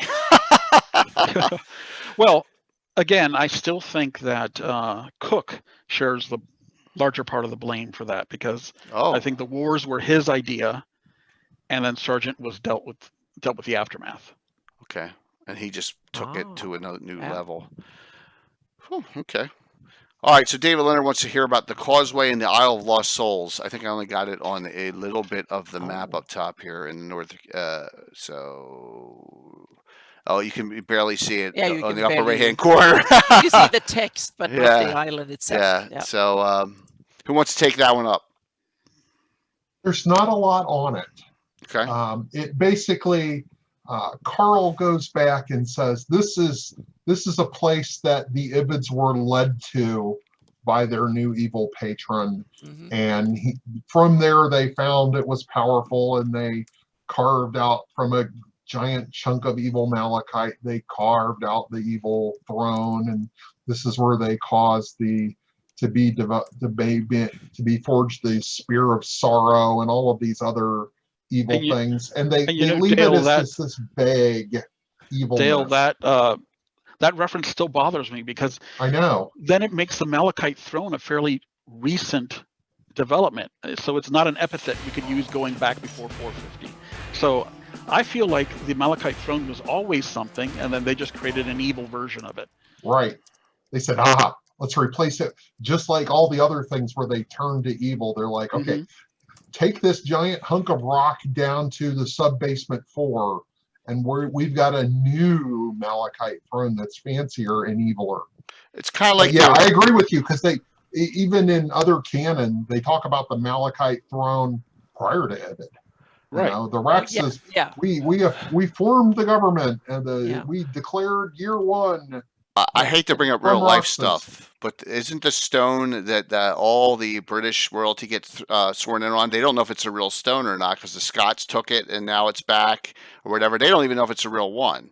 So is it kind of similar to that? The Malachite throne is like which is the real one, or no? Might very well be. Yeah. Okay. Maybe. Well, Dale was talking earlier about the Ivids corrupting the Court of Essence, so it stands to reason they could have done the same thing with the Malachite throne. Yeah, they could have put it on a wagon, hauled it all Yep. off to the coast, and then respelled it. I think that they carved a new one. I'll give them their canon from the book. Carl says that they found this giant evil chunk of malachite and carved it out. I think the old one's down in the basement somewhere. I think they moved it. But there was clearly one. It was called the Malachite Throne before the Ivids. Now you gave me another interesting plot point for a future campaign. That was awesome. That was awesome, Dave. Gary's full of them. Talk to him about the regalia I get of so might many. sometime. Yeah, I got so many. Yeah. Oh yeah, full of interesting plots. Oh, full of plots. Okay. Yeah. So David Leonard says, can that be a Fey portal to the Shadowfell, the Causeway and Isle? Conceivably, to be honest, Shadowfell is the negative material plane, correct? It's full of undead such. I think they led it to believe that fiends were there, lower planar creatures. Okay. But to be honest, it's vague enough that you could be your own Greyhawk DM and make it what you want it to be. I know that from 4th edition and 5th edition, they canonize a lot more of these generic, the Shadowfell, the Fadar, what do they call the Fey lands? But they've got their own word. Fading lands, isn't it? The fading. Yeah. The fading lands is what we would have called it in 1st, 2nd, and even 3rd edition. But 4th edition, they've got another word for the Fey realms, I believe. Oh yeah, the Feywild. The Feywild. Thank you. That's what I was looking for. But yeah, absolutely. If you're trying to take a certain game cosmology and figure out how it fits into Greyhawk, yeah, you could absolutely make it the Shadowfell. Interesting. Yeah. St. Cargus Summer Palace. That's funny. Wow. There's so much to like, and we're already more than halfway through. Why don't we pick a location and discuss it out of the Ivid the Undying? Would that be the best way to go? So Dale, what would be a spot to start off? Or what did you like? I know you discussed some in the North Province. You got anything? I think I already talked about the Twin Cities. Yeah. So we've got that area. Like I said, I'm working right now on developing Red Falls, the Highlander district. Again, this is kind of a point of dim light. If you look at the North Kingdom, it's the north part of the North Kingdom. Leave that map up. Good. It's actually right off the map here. So if you look at the map, yes, you've got a string of castles that is this the 576 map? Yes. Yes. Okay, because it still says North Province. Yep. But the right along the Teaser Torrent there, where it meets the Bone March, are a series of 7 castles. Maybe I have it in the Sea Barrens. Hold on. Those are the. Is it there? No. No, that's too far south. You had parts of it on the previous. You had most of it there. You had, exactly, most of it, but not the southern part. Right along that border there is just a fantastic area because you've got an area of Iridian Flan folk who are not really evil to the bone. Carl goes to great length calling them, if anything, NE, neutral exhausted. They're just too tired to care about alignment. But this is where the Imperial Highlanders come from, the elite troops of the Great Kingdom. So it's kind of like mercenary troops they crank out for the throne. It's a rugged area ruled by Torquan for centuries, and lo and behold, all of a sudden, it's the land. The rule of it is traded over to a Garisteth, but instead of a wizard, it's a great fighter, Shalaster, and he's made his capital at Red Falls, which is the southernmost of the Highlander castles. On the northernmost, when the Green Keep has a giant adventure hook around it, it looks like it was blown up or somebody was an unhappy resident there, and there's a whole section on that. But that's an adventure in the works. But Shalaster has taken the Highlands, and he has started reaching out to all of these people that are beleaguered by Ivid and said, hey, let's work together. Now, he's still neutral evil. He's just saying, hey, what about all these orcs? Because if you read the history, here I am reading it like a honest to God history, like, oh, let's go. If you look at the history, the North Kingdom welcomed the orc overlords to overthrow the Bone March. They helped them. Grunnell brought orcs armies in, and the big advantage of bringing in a humanoid army was that all your peasants get to stay working the fields. You've just got a semi-militaristic trained unit, even if they're humanoid rabble, that all they want to do is fight, and they've got a spirit for the fight. But the problem is you've got to keep them happy, or they're just going to start beating up. And he's got a problem in that he invited them in, and now he can't get them out. They're all over the North Kingdom, and he's even got the angry army embedded in Eastfair, his capital city of the north, and he's got to figure out what to do with these guys. But the area that I wanted to concentrate on is Highlander, because this has become the foil to Grunnell. Nice. So he's still paying tribute. He's still saying, yeah, I'm defending the North. I'm doing what you've asked of me. But he's gathering all the disaffected, and he's building up an army. And he's making friends with people in Belport and Caport Bay and all of these places that you see up along the coast, and saying, hey, we need to work together. And he despises the guy who runs Rinshorn, because he's an ally of Hastern of Edgefield. Hey, Jay, cool tidbit from first edition. Grunnell was the grandfather of assassins. He was an assassin 15th level. Okay. Oh. Wow. So he was before, what's his name out of Greyhawk City? He was a prelude. Yeah, I don't know if you can have one per region or one per continent or Probably. one per. It's just, yeah, because, if you ask Leonard, he'd probably say, oh, there's only one, like Highland, But I did not know that. So he was a grandfather. All right, cool. Yeah. Was he dual class? I wish I had known more about this Highland stuff, Dale, because in my campaign, I used a lot of the Northern Barbarian stuff coming down, raiding the North Province coast like it's nothing, taking over this and that. And if I had that information now, I think I could have put a little more nuance to it rather than just Caport Bay, conquered, done. And that is the other issue with Grunnell's inviting the humanoids in, is now that they've helped him beat Nyrond, they want them to help him conquer Radek.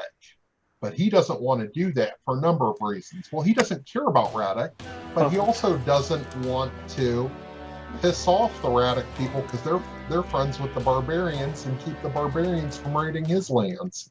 Yeah. So it's a balancing game. It's crazy. A Game of Thrones. This truly is. Like I said, it's. If I hadn't, if he said, I could honestly have seen G.R.R. Martin saying something along the lines of, oh yeah, I based it on The Great Kingdom by by Carl Sargent, except obviously the timelines don't add, because it's a lot more like this than it is England, although obviously Carl and G.R.R. Martin drew from similar sources. When I did finally get my hands on Ivid the Undying, Switch back. Birthright had been out. And I really tried to convert that to Birthright rules. Yeah. And the bookkeeping of it blew my mind. Yeah. And it never got to the player level. That was a problem with paralysis. Yeah. Birthright was too much bookkeeping, and if the idea was great, but it was my gosh, yeah, it was cool. Yeah, Birthright, it's one of those where a little tweak here and there, and they could have had a home run with it, So, man, I really need to dig into all this lore sometimes. So, that's the whole thing we try and do, man. Is we try and dig into it for you, and then the vids will be around forever. So, try to do our best here. All right, Gary, pick a spot, man. I don't know. I just go with maybe, let's see, what's Relastra. Ding. Awesome. So this is one of my favorite places in the entire setting. So this is a city that is easily the rival of Greyhawk. I mean, it's just as big as Greyhawk. There it is. You know, it's just as cosmopolitan. It probably has a much more realistic relationship to the water. And it's like, you know, it's like the place of coming and going between this and like any other continent that might be explored in the setting right now. True. So if you like Lankmar, or if you like, you know, some of the other big cities from other fantasy works or settings, this is the place to develop for that. I did always feel that the size of the port, it didn't have enough trade partners for its location. Yeah, so it's trading with other cities along the coast, the Sea Barons, who have been autonomous for a long time. But no one technically foreign. Right. I mean, I think that's more like colonies, and, you know, maybe we're talking like the northern coast of Hetmanaland. But interestingly, unless we invoke Menser's Aquaria, we really don't have a land going to the east. It's really far. Yeah, it's like across the Pacific. Yeah. Yeah.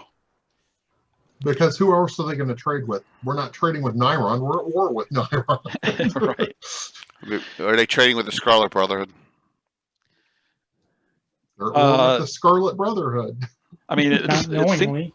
It's definitely, the Scarlet Brotherhood is definitely interfering with their trade, because they've essentially blocked anything going through the Tilva Strait. Tilva.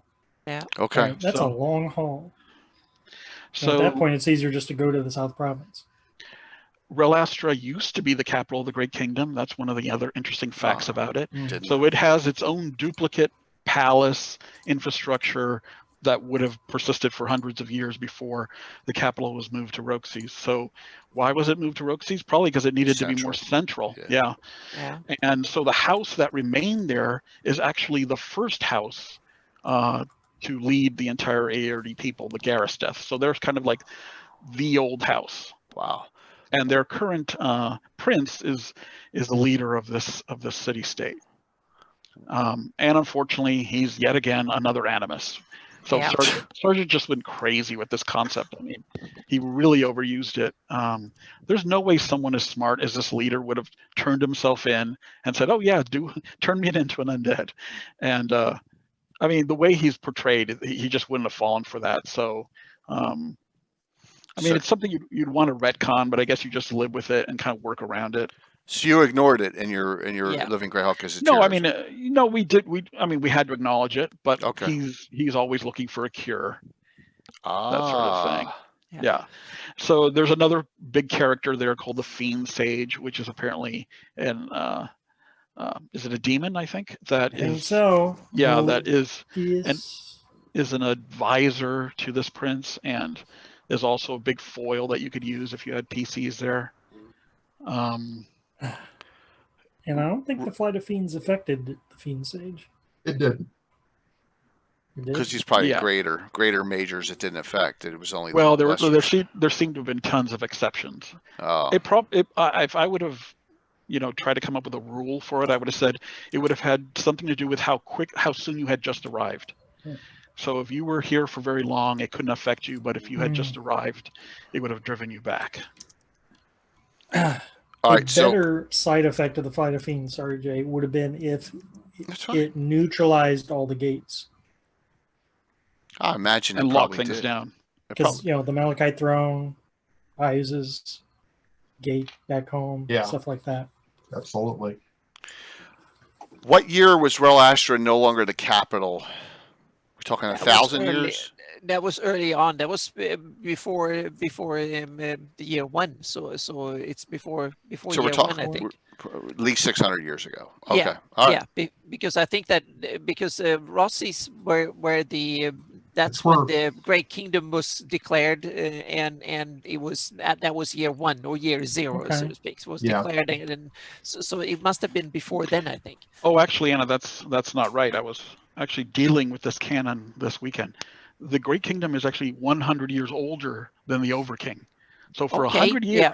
for 100 years, they called themselves the Great Kingdom, but did not crown an Overking. Yeah, That's a sort of an odd, but that is not that unusual for real historical. No, and it needs to take shape, meaning there was already various already rule over that area before it became formally an empire, so to speak. Right. Yeah. And they had the 3 cities of learning before. Yeah, most of the cities and stuff, meaning Rel Devon, Rel Astra, even Rosses probably are older than the Great Kingdom. Yeah, they were there before then. They were established early on in their rule. And that back then you had the old kingdom of Elissa back in the day, and that kind of evolved into and changed into the South Province eventually. And it was like a Flan kingdom back in the day. And that was some of the names kept, and so it's kind of it's like in the real world when Roman Empire wasn't built in a day, so to speak. Yep. That kind of grew over centuries. Yeah, so Jay, the Great Kingdom from the 1983 box set right now is like 3 or 4 kingdoms. It's that North Kingdom that's ruled by Grenell, an assassin, and who loves having humanoids as his mercenaries. There's a big kingdom in the south called Elissa, which is most of the rest of the kingdom. There's this DMZ where Roxy's was. No one controls that. And then there's a few coastal independent cities like Rel Astra, and then the Sea Barons, which are their own thing. What about Medigia? Sea of Medigia?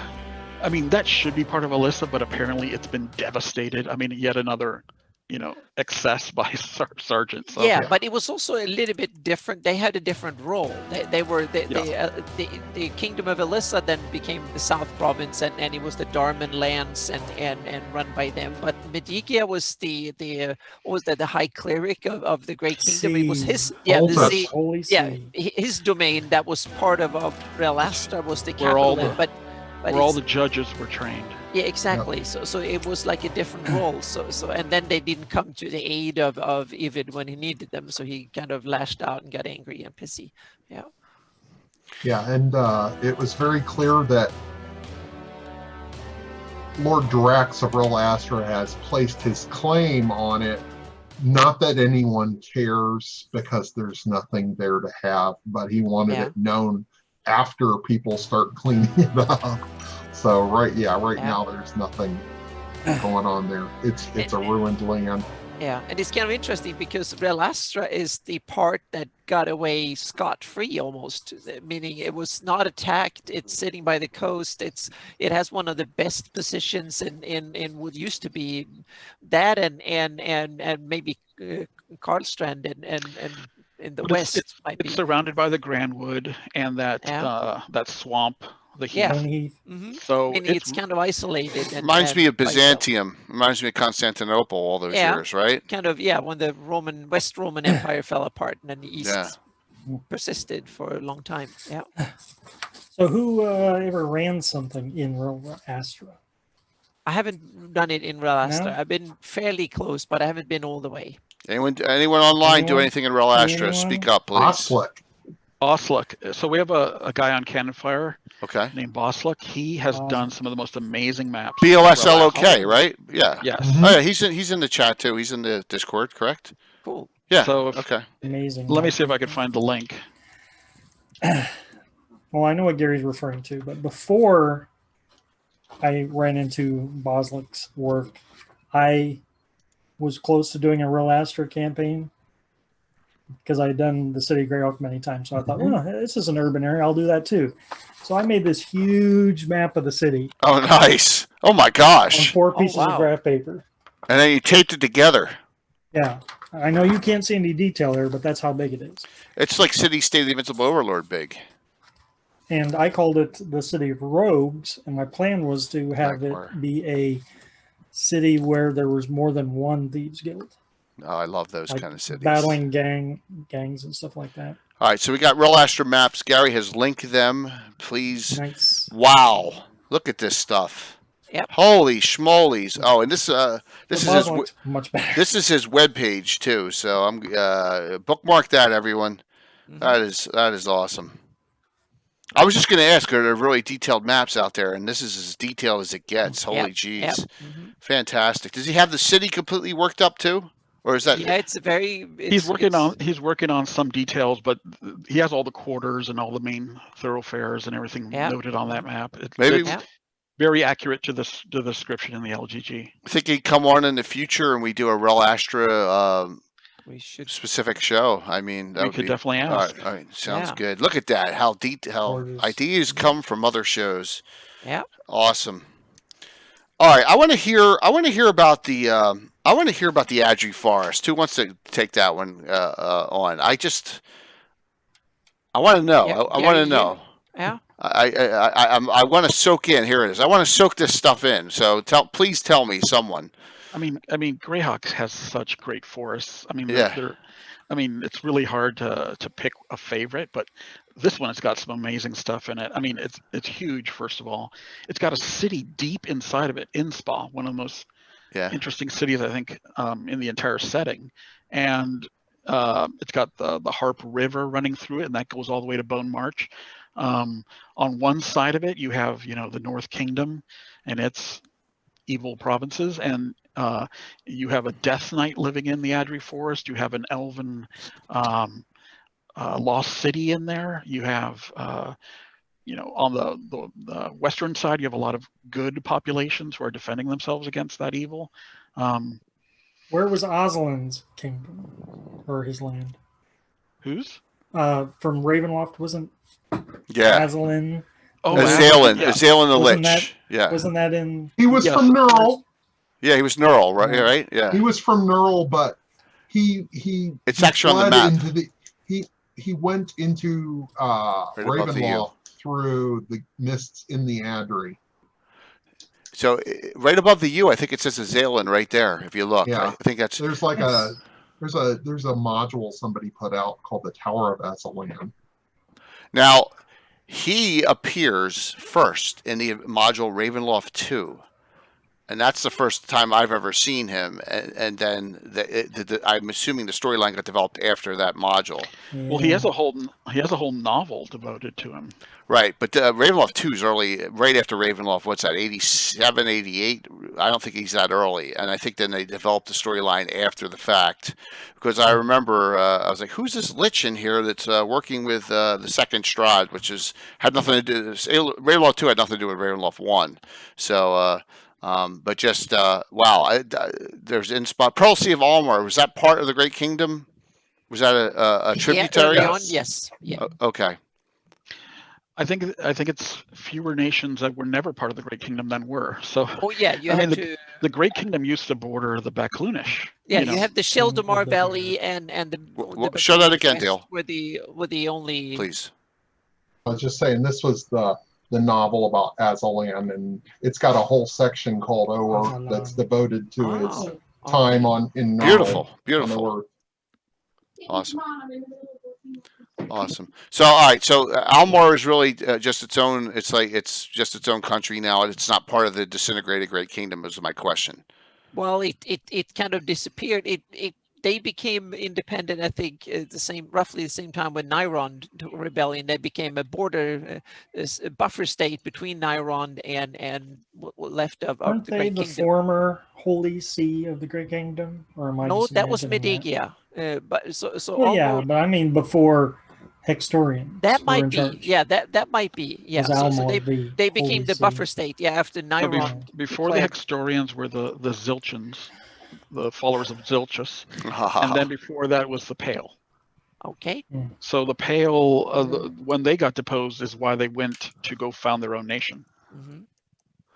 Oh, okay. So the theocracy came of that. Yeah. Mm-hmm. Didn't know that. Religious exodus. Yeah. Mm-hmm. Huh.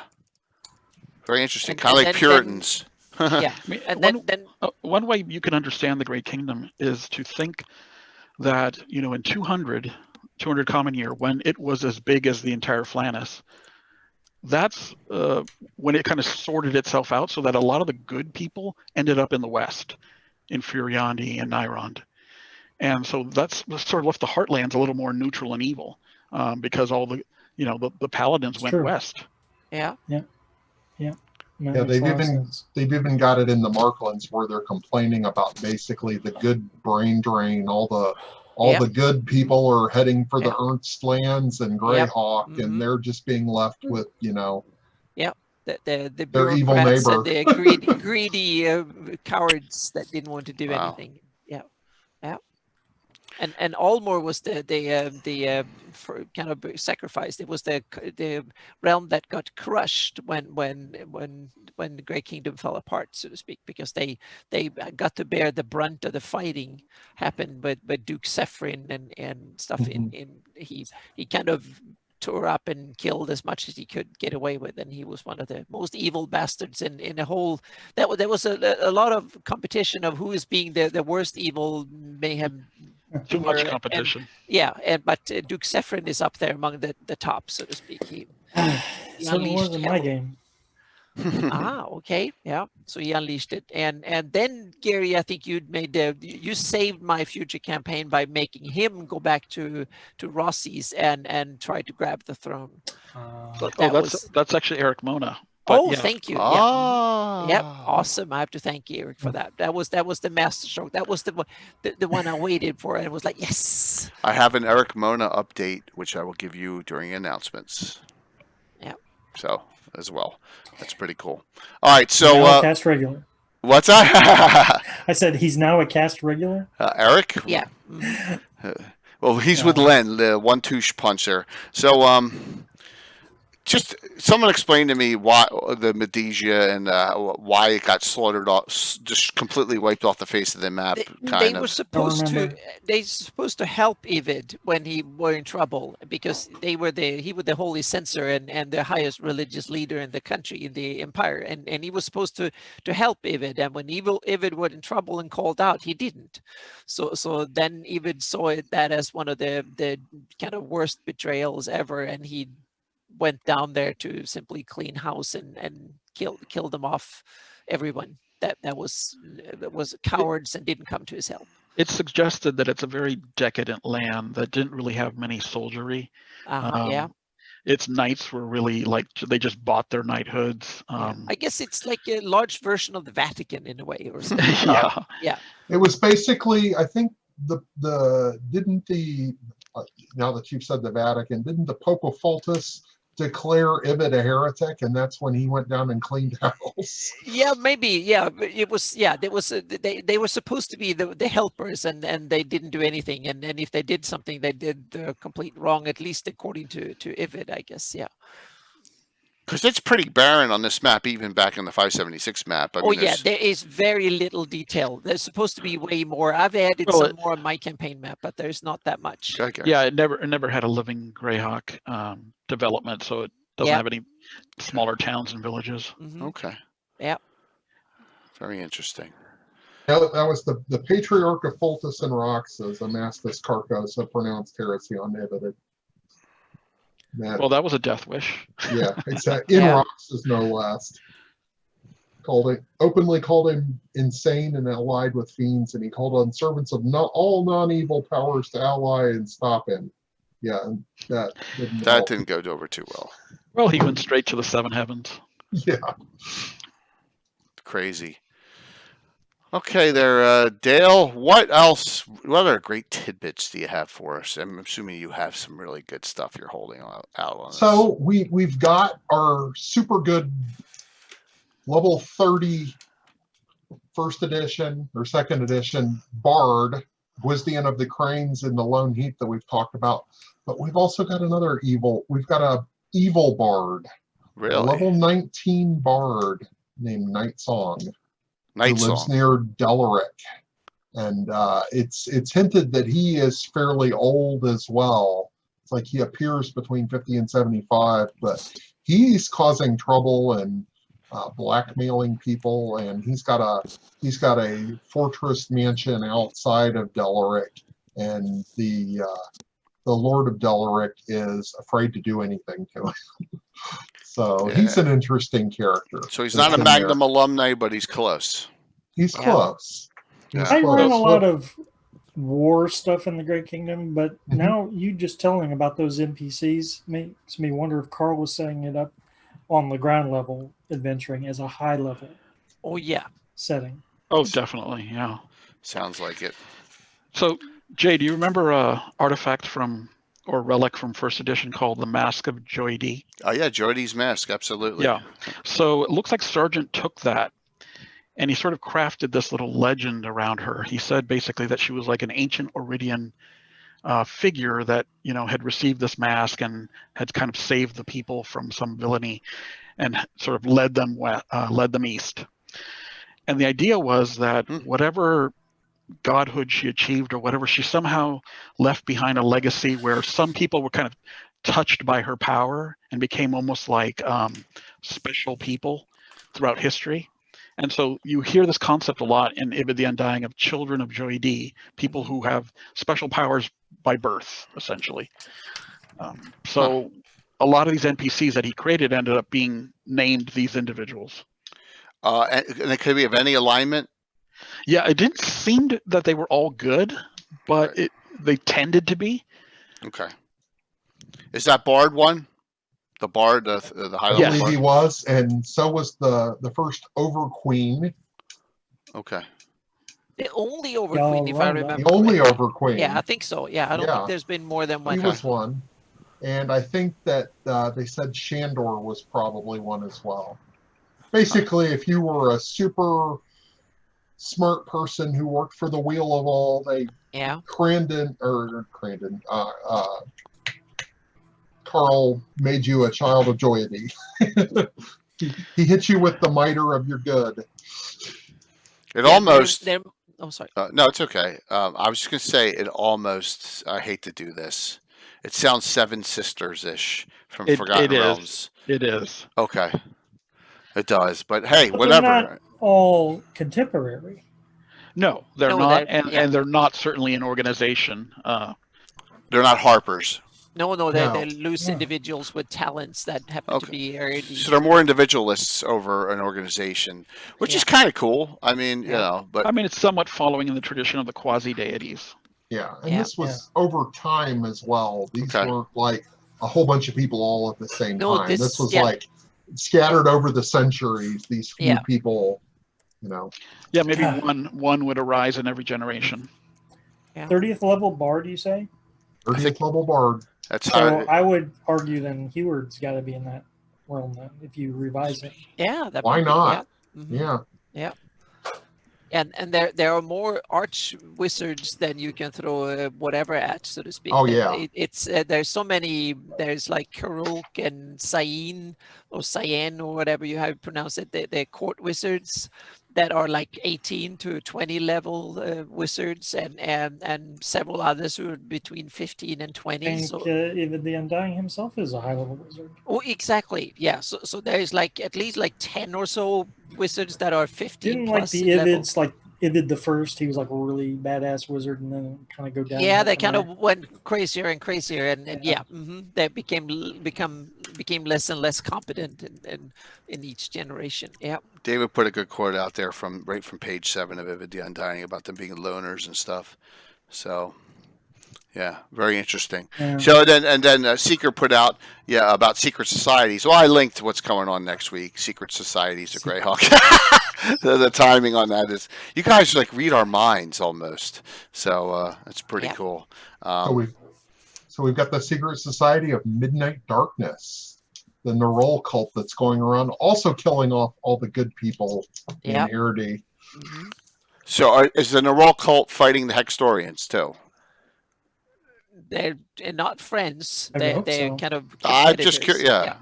Yeah. All right. But he downplayed the Hextorians a bit too much, I think. He tried to make them almost apolitical and not influenced, and they don't use any outside help from fiends and stuff like that. It's like bullshit. He's the herald of hell, for God's sake. Yeah. So I did the opposite in my campaign. I upplayed that, so to speak. So the Hextorians are the big bad organization behind Ivid, so to speak. Orana Calf is and more behind the throne than Ivid as a person, so to speak, because they want to maintain their power and they want to have the base, so to speak, to work from.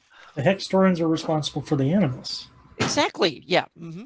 Yeah, and a whole bunch of other evil stuff. So when they won over the Hiranians a long time ago and became the de facto state religion and the good ones, and then they threw out all the good ones and either drove them underground or made them escape to other parts of the Flannies that then became independent. Thanks. I stole a little bit of so there with discussing the animus is one of the things that is said to make the animus is an artifact called the Casket of Abyssal Bone, and I stole a little bit, and I don't know if the timeline entirely jives, but the first animuses were showing up in obviously second edition. There was another module, part of Planescape that came out in second edition called Dead Gods. And one of the things is that Orcus was slain. And for a while, his body was basically this crystal construct floating around in the astral plane before he returned as Tenebris or something. But in my campaign, I have the Casket of Abyssal Bone was carved from that. So that is what it is. It's actually, cool. It's the bones of Orcus basically made into this crystal thing that, the priests of Hextor lock the chosen one in and perform their rite, and it transforms them. So that's what I did with it, obviously. Yeah. So when Orcus comes back, then you can't make any more animus? That might be, yeah. Or Orcus will control them all. I would tie Orcus into how does one destroy the Casket of Abyssal Bone? You've got your, only one way to destroy an artifact. I would say, maybe you tap it with the Rod of Orcus. Yeah. I think that was even one of Gary's, imagined ways to destroy an artifact back in the day. Was throwing out things like that. But it's like, so that's my little tweak that I made. I thought that was neat. Yeah. Well, before I didn't answer what I saw about the Death Knights and Animuses, and I see Animuses more as a flavor.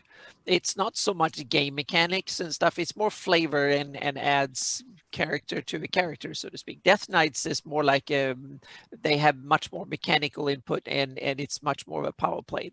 You can make you can by making a villain an Animus, then you can kind of you tweak a bit and more in flavor, then it doesn't change them much more than they live forever, basically. But a Death Knight is a whole different kind of pawn, so to speak, with a huge variety of powerful in itself, so to speak, and very different. So yeah, very cool. Yeah, what Gary's done with the Death Knights is amazing. They're very different individuals. They're not, it's just a ruler and we applied this template to him and now he's just an undead guy. It's like they've all got their different motivations and backstories, and they've been around and they're stuck. Very, very few of them, I'm not going to go into great detail because that could be a whole freaking episode.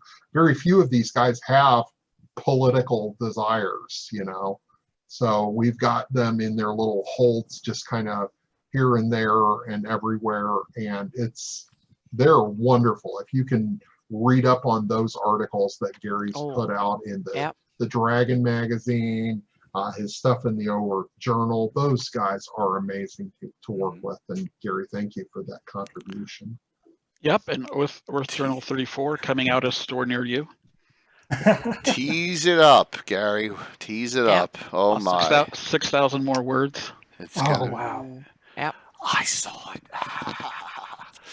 So it's brilliant. It's brilliant, and plus we'll do it during announcements. We have a little tie-in to that article for Virtual Greyhawk Con too. So there you go. Gary, my question to you on the Death Knight, since we're right on that, is Demogorgon supposedly created them. Did you go away from that? No, as a matter of fact, I embraced it. Okay. So when you look at Sargent's work in Ivid the Undying, he had this suggestion that Well, sometimes because of all this evil that's been larded up on top of the Yairdi since, the 400s, we forget that these were the good guys, the original good guys. So when they came in to the Flannis and marched across, they were defeating some pretty bad dudes. And one of these groups were these Flan. So these were Flan who worshipped demons, devils. They, used necromantic spells all the time. They messed with the natural order a lot. Same ones who took down the elves. Exactly, and the ones who dealt with the Causeway of Fiends and the Isle of Lost Souls, which came up earlier. So these guys, they worshipped. So we had a group that worshipped Demogorgon on the East Coast, and he had his temples and whatever. And the Yairdi came centuries ago and threw these things down, and either slaughtered these Flan or they absorbed them into their kingdom at some point. And the idea is that Demogorgon never forgot that slight. Okay. He's always been looking at a way to bring the Great Kingdom down, because essentially he got his little mini empire messed with. So the suggestion is that he waited centuries, and in around 200 common year, he found a way to do it. He found a way to corrupt the Great Kingdom, and he did that through Lord Kargoth. Okay. Beautiful. Mm-hmm. And so I kept that lore, and I kept the lore in Fiend Folio, which suggested that there was about a dozen Death Knights who followed him. And so I made it 13 and killed one off to get back to 12. So that's how we, decided on the number of them, and how many I would have to detail, and that's how we came up with it. Cool. Yeah. Oh man, awesome stuff. I know we're winding up here a little bit. I'm sorry, someone wanted to say something. No, please go ahead. Oh, it's okay. Dale, give us a nice tidbit that before we start wrapping up. I know we'll run a little late tonight, obviously, but something that really like wows you from Sergeant's works, or that maybe you'd like to see have changed, or something you have changed, from it. Wow, I know it's a hit tough question. most of my points. Okay. So I mean, how about another place? How about another place you'd play? Besides, I know you're doing your own Highlander area campaign, but something else the Highlander, and like I said, the other area that I would work out of is either Rel Astra and I'm dying to see. I can't wait for it at the virtual Greyhawk Con. Anna's going to talk about her Rel Devon campaign. Oh, yeah. I have a PC that is in my brother. My brother always sets his campaigns in the West, leaving me the East to play with, and he's from that area around there, a town called I want to say it starts with an R, but he's from a town near Rel Devon and Rasfern. Yeah. And that area is, as you say, it's the Crandons, and you can't help but like the Crandons. They were the original over. They only ruled for 75 years before they got kicked out, but it seemed like they had their stuff together, and their house has gone in several different ways. They've got some who just say, oh, the hell with this, we're going to stay out. Others have embraced good, said, hey, we've got to be the force for good. And so interesting tidbit. It's suggested then that Mordenkainen, Bigby, and Zagig are all Crandon related. Yep. At least on their father's side. The mother's side is Sewell. So if I were to not adventure out of Knurl, not adventure out of Red Falls, and not adventure out of Rel Astra, then I would probably choose Rel Devon. Cool. Hey, I'm glad you made your points there, and I was going to say, really appreciate you coming on tonight. Yeah. My pleasure. I'm glad, and hopefully you're having fun with this, and we can expand it to some other topics as well. It's so great to see so many people in the community jump in and and participate in these discussions, and hopefully this is helping with keeping the community growing. So really appreciative. Mike, what do you think, man? What do you got? What do you got, like, as far as a final I don't have tidbit? anything Great Kingdom, but Dale, do you remember me doing a comic sketch of one of your characters You did. back in the day? You did. I won a remember that? contest. Of course. I Yeah, love that picture. It was a caption contest. I'm linking that in the chat. So everyone Dale's, can see. Dale's always winning contests. Which contest was it? The So Fix this It is In. a I This had was the my cat- comic strip from ages ago. Oh, wow. So this was the contest was, and it showed some of Mike's characters that were in an homage to one of the great pictures from, what was it, the Player's Handbook of the Dungeon Master's Guides, of the three Yeah. people leaning into the treasure Oh, right. chest and The looking door. at Oh, each other. And the yeah. question And you had to was, caption it. And I think I put something about by Al Akbar, it's a trap or something like that. And it hit the Star Wars and the Greyhawk, and I won. And at the time, my brother was running a campaign in somewhere in the West, and I decided I was going to play back in first edition, I had an Omen dual class monk magic user type, and I just decided that I was going to make his daughter. And my daughter was really young at the time, and she was watching a lot of Dora the Explorer, and I called her Theodora. And I said, hey, draw Theodora for me. And I had this little mini that I picked out, and I painted her in Dora the Explorer clothes. And Mike did this wonderful thing for me. That's so cool. And then the campaign died right away, which was unfortunate. That's how it goes. It was actually kind of good for me because it was a very political campaign, and you can't have anyone who's more of an outsider than an Omen trucking around with a monkey. Yeah. So, but yeah, I'm honored to have been invited to ask Jay. Thank you. Oh, yeah. Thought I would share that with everyone. That's cool. I was super stoked when I saw the topic, and I was like, "Oh, I'm going to free my time," and it's like, "Oh, we get to talk." Yeah. Oh, yeah. It's just That's awesome. Yeah. they're so. I'm finding out. I don't know as much about Greyhawk as I thought. You know, I may know about my little neck of the woods, but I don't know crap about a lot of areas at Greyhawk. You know, huge swaths of land, and you know, it's really informative. Yeah, I may have opened up the Ivid the Undying reference twice since I had it, because I don't do anything in the area, but it's just amazing how much depth has been put in by. And I know Jason. If Jason's on, I don't mean any offense to this, but without the Gary Gygax base, you wouldn't have the Sargent era, the Roger Moore era, the Living Greyhawk era. You wouldn't have any of it. So you take and use what you want from it, and that's a great thing, and you make it your own. And there's so much data. That's why I think I've never gone to Forgotten Realms depth, but I have to say that the depth here is a little more. I'm assuming it's much deeper than Forgotten Realms. It's a bunch of it's don't know much hero about discussion. Yeah. This is so many cool places. So it's cool. We know. What does that mean, Josh? Josh busting my stones about something I don't even know what he's talking about now. So Anna, what do you think about a little synopsis of or something, similar tidbit?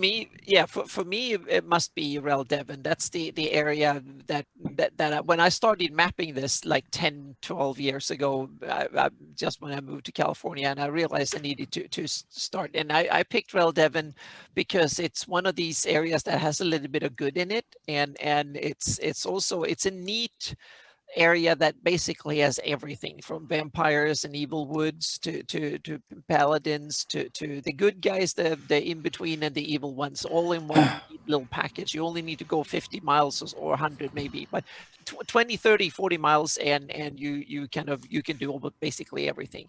And so what I did for a scenario, will be a little bit of a spoiler for my seminar, but I took an area that was the borderland between the old Almor and the Rel Devon area. And then I simply took a little village and thought that, okay, back in what used to be here, and it was to be a border post between Almor and Rel Devon. And that's one of my tricks that I use for most campaigns. I start grounded in one area, and then I go back 50 years or so, or 100 years, and simply say, what have happened here through the ages, so to speak. So I can get monuments, old mythical places. I can have things that people, the locals, say, oh, that is haunted over there, and that's an old druidic tree that was forgotten hundreds of years ago, and things that are buried and whatever. So I have like a layer in the soil of that area. And then I start the campaign, and I did that with a small little village I called Entred that was on the Elmorian east border, and then I kind of developed what happened to that area during the war and all that, so to speak. And then I started my campaign in, what was it, just after Living Greyhawk, 596 or 97 or whatever, 95 or something like that, 96. And we played about a year of game time and in around, and it was kind of cool because the Death Knights, the fight between the Kingdom of Alyssa and the North Kingdom and Death Knights and stuff, they were starting to gear up for part 2, meaning Rossi's was now out of the question, so to speak. That was not, people were not fighting for the Malachite throne anymore. They were fighting who was going to take over the land, and they were positioning themselves, the north and the south and a few others. And then they ended up and started messing with the Crandons were kind of looking over their house and their lands, and started to simply say, okay, what resources do we have? What enemies do we have and whatnot? And so what they wanted, they started sending, because they had one of their evil sheep in the family is Black Splinter and Ferdinand in Black Splinter. So they tried to call him and get into it, and he got pissy and stuff. And he had a black dragon that moved in that he used as his kind of guard dog, so to speak. And the characters got involved in all of this in order to, and then they realized that, oh, there's a good guy, we can work for him, Karn Seren, the paladin. So he started sending him on secret missions to kind of build things and so on and so forth. But the players never really understood what they were a part of. They thought that, oh, it's cool, we're fighting a hag here, and there's a black dragon there, and there are things happening, but they didn't get the big picture yet. And then the campaign lasted for like a bit over 4 years, and we played about a year of game time. But that was the first campaign that I really tied into the setting deeply, so to speak, and it taught me a lot while I was making the maps. So Reldevin area became one of my favorite spots on the Flandes after that. But before then, I didn't have a clue. When I started reading this, I was like, Jay, I never heard about it, basically. But it was amazing when you open that Pandora's box, what you can do with it when you start having all these kind of Lego bricks to play with, so to speak. Awesome. Gary, we'll let the final discussion on the Great Kingdom come to you. Yeah, so I just posted a link in the chat to a small excerpt from the 1983 guide. And I was sharing this with Christoph the other day. That is the sum total that we knew about the Knight Protectors of the Great Kingdom in the 1980s.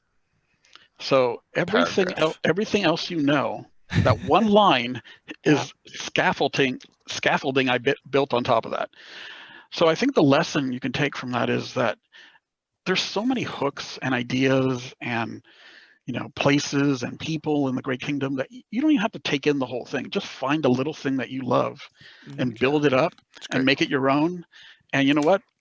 Other people will probably find interest in it. So I think it's a really untapped resource. I mean, the way some fans have fallen in love with the Sheldamar Valley because it was kind of underdeveloped in the past, I think the same thing could be happening in the next wave of fans with the Great Kingdom.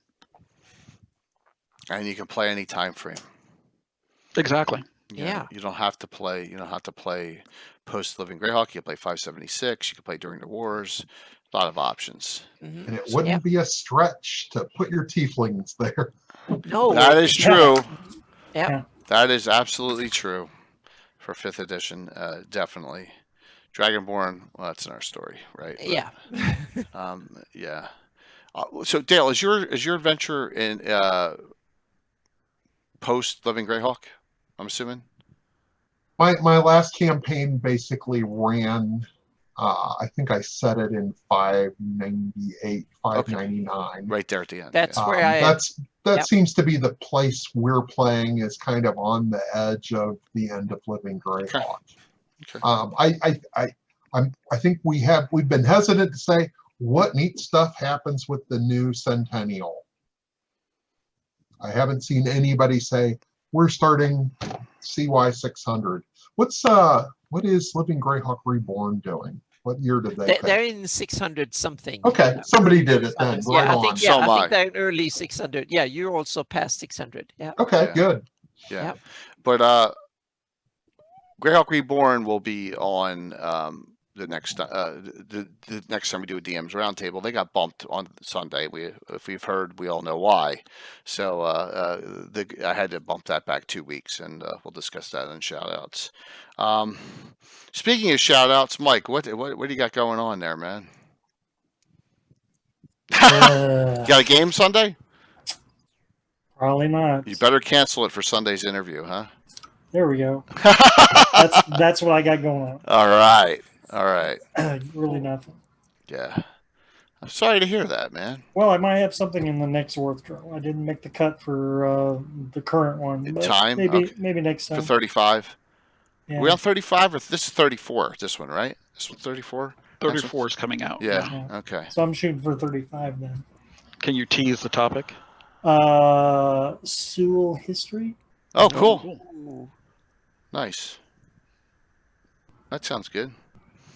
Plus, we'll see a little tidbit of Mike's idea merged with my fleshing it out at Virtual Greyhawk Con as well. We'll see that, Gary. You and Anna are going to see it firsthand. So, and that'll be a little fun thing too, thrown into that. So, Mike gave me an unbelievably fantastic idea, and I'm going to run with it. So He struck at the right time. yeah, right time, right place, right time. Yeah. So, Dale, what's going on with you, man? What do you got blooming there? You got to have some fun things going on. The big thing that I'm working on for gaming right now is I've actually the campaigns that I was in when COVID hit are all on hiatus. We're doing a weekly 3.5 game, but the thing that I was running was my first non-D&D thing in quite a while. I'm running a Call of Cthulhu D20, the Monty Cook version game on a regular basis. But for Greyhawk, what I'm working on is detailing out Highlander and Red Falls. I've got about 10 pages of a gazetteer, and I'm working on that. And then I want to thread. I've got a kind of a thread of a series of adventures that I want to run, kind of the low-level hooks to the high-level hooks, and just all that needs is for me to finish it out. And I've been binging a lot of Netflix, like a lot of people have with this pandemic. And one of the things I watched was Poldark over on actually on Amazon Prime, and I wanted to have some mining in there. So I've been looking up, what sort of mining do they have in the Highlands? And I'm including some iron and coal mines, and and I'm like, okay, and some things just kind of write themselves, and it's like, okay, well, this is how they've got such a great military, because they have access to all this iron. So things that just suggest themselves as you work on it, like one hook drags another hook in, and it's like just explaining things to you that you didn't even know yourself. So that's what I'm working on right now. But really, work's been kicking my butt lately. So I was going to make a bad joke. As I'd like. I'm getting my balls busted in chat about Vampire Thrommel. It never ends. But so I was going to say, Dale, as long as you don't do research for your Highlanders that includes Outlander, you're fine. Okay, please don't watch that show and get any hooks in there. I have, and it's given me no ideas other than ideas to avoid. Thank you.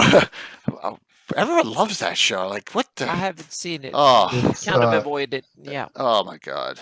Yeah, even my wife loves it, and I'm like, I got excited and I watched it, and I was like, this is this is corny. Yeah, it's a love story through time. It's one of those kind of deals. So, Outlander.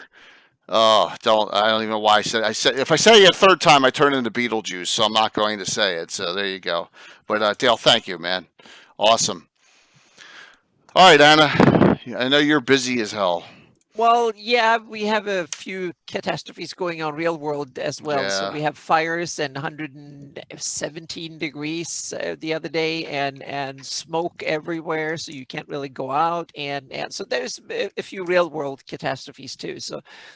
But I try my best to stay afloat here, but with a little bit of antidepressants and stuff. But that's another story. But I'm back on track again, and Atlas is making progress. I just posted. I haven't posted the blog post about it yet, but if you go into the Atlas, you can find the political maps and the overview maps are ready. So now for the Atlas, it's only the index, the legend, and the covers that are left to do. So it's getting there. So and the legend is fairly easy. So I will have that one done fairly quickly. And then there's the credit page to go on the opposite of that.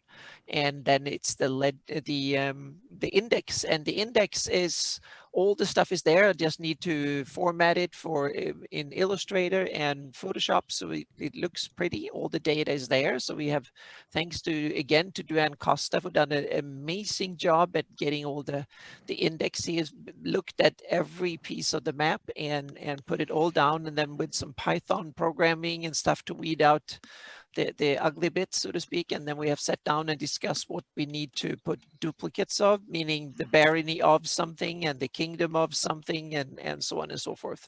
So you can find it under, like Ernst can be the Duchy of Ernst, you can find it under D, and you can find it under U, etc., and stuff like that. So there are thousands of entries in the index that will be there. So now it's up to me to format it and split it up into pieces to put it on pages to do the layout.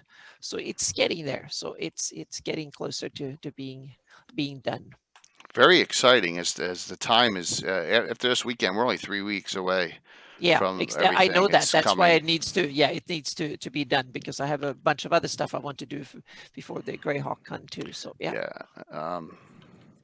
Awesome, Anna, as But usual. that's the biggest thing. Yep. Mm-hmm. So Gary, what's going on with you, man? Well, I just finished my biggest article yet in probably 12 years. So it's something I promised to Eric in 2002 and never delivered. It's so if you're a big fan of the Death Knights, this is the other side of the coin. This is their nemesis.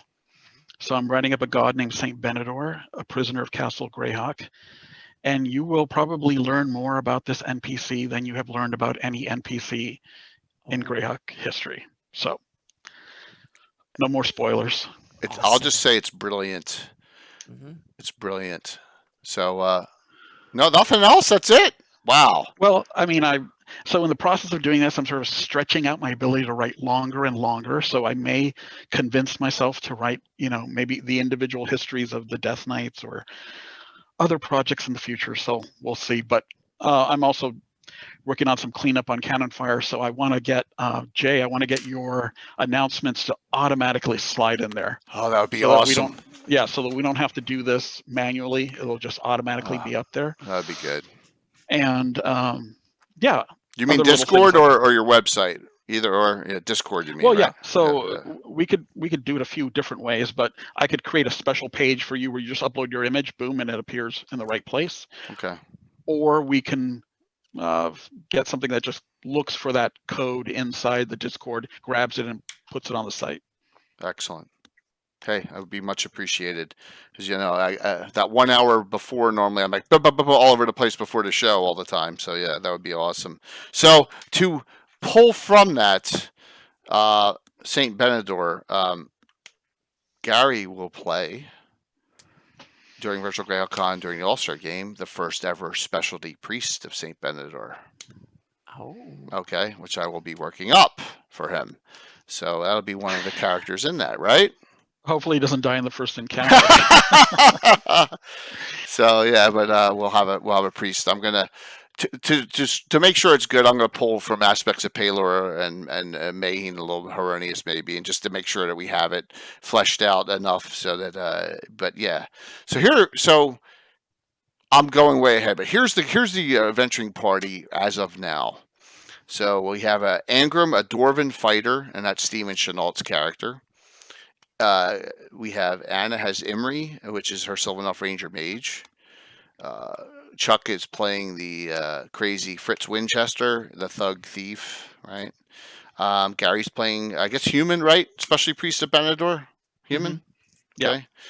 Eric Mona got back to me today and requested specialty priest documentation and spell lists for a specialty priest. Are you ready?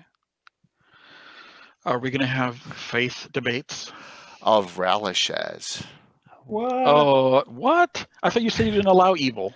It's chaotic neutral. Oh. Yeah, he allows chaotic neutral. Chaotic neutral.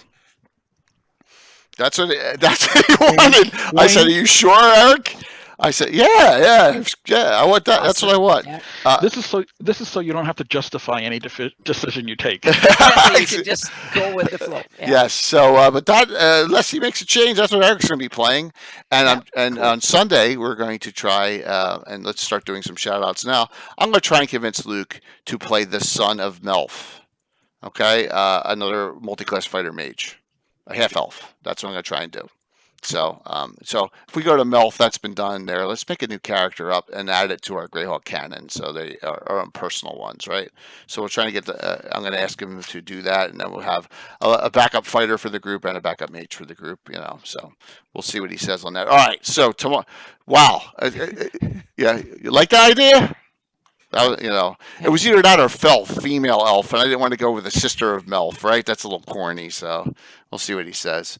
But tomorrow night, this is huge, and I say for multiple reasons. We're going back to Harby, and all hell breaks loose in Harby whenever I run in my Harby campaign.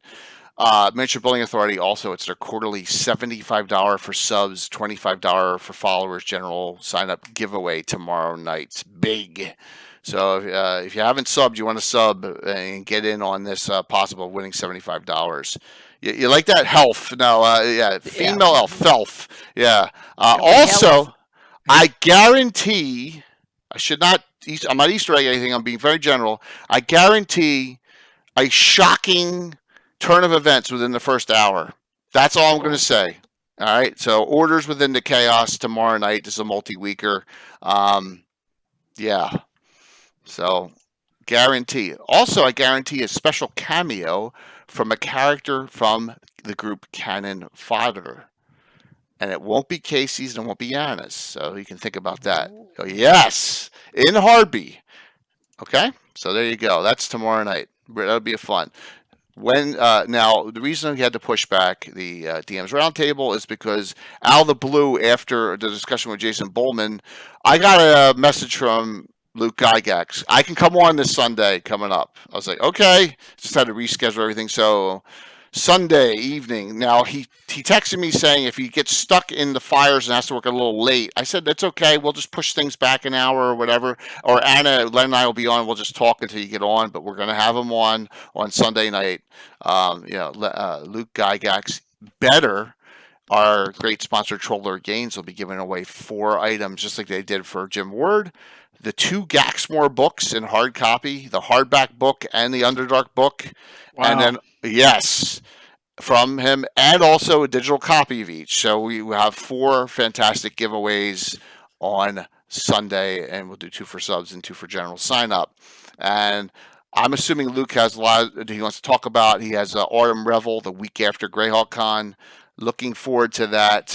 But I know Luke is excited about what we're doing here at for Greyhawk Con, and it's yes, he's fit. Yeah, can we fit him in? Yes, we fit him in. So that is what's up. Now next week, I kind of tweaked this out as well. Legends and Lore, Secret Societies of Greyhawk. There you go. So we talked about 1 or 2, but let's delve into a little bit of some of the societies and what they're all about. So I like that one could do a part 2. Yeah, exactly. Yeah. It probably will be a lot, but hey, the Seekers, right, Gary? Dale mentioned 1 or 2 tonight. There's some. I think it's a topic we've really never touched. I'm on the. Hey, this is what I've read level. So I really need more in depth from a lot of you on this discussion. Here's a teaser question. Sure. Would you consider the Knights Protector a secret society of Greyhawk now? Probably, yeah, right? In a way, Order of at least Ulek. nowadays, yeah. Yeah. You know, Gary, that's funny. Yeah, according to some people. Yeah. Go ahead, Anna. I'm sorry. Yeah. I was just going to say that back in the day, they were probably not if they were being taunted and had a symbol openly and all that. But nowadays, Knight Protectors might very well be. Yeah. Mm-hmm. It's something to discuss, you know, definitely. Okay, so also we did get a confirm for someone else down the road. Skip Williams will be coming on sometime in November, Oh, that's great. October, So- November. Yes, it just keeps on getting better. So after that, you know, Are we allowed to bring up Child's Play or Gargoyles or? maybe, yeah. We can bring up If we're- anything we want. If we're really tactful. The week after Luke, we have James Jacobs on. So I mean, my gosh, this is like the massive interview month, and that'll be the 20th. That'll be another Gavin. And then I had to push this back. Please note, I had to get special approval for this show. It's my wife's birthday. But we're doing all this stuff the night Thank before her in so the much for it, afternoon. yeah. Yes. So this will be the DMs. Renee Ayala has now confirmed. So I have 3 Greyhawk Reborns, Amy Crittenden, Renee Ayala, and William Henry Dvorak, who's been on every one. So we have 6 coming on for that. And that will be, you know, they're all virtual Greyhawk Con DMs. So that's going to be kind of the way we tie this in the week before Virtual Greyhawk Con starts. So that'll be our 6th ever DMs Roundtable discussion. They all have games. All right. I'm going to play this real quick one more time. I know a lot of people didn't see this.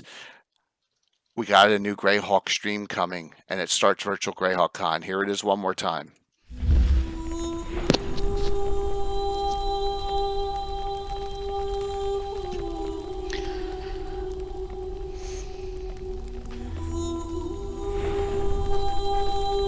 There you are, Jimmy.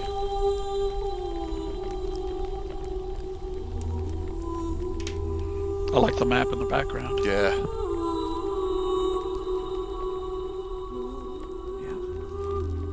It's really well made. Yeah, it's fantastic.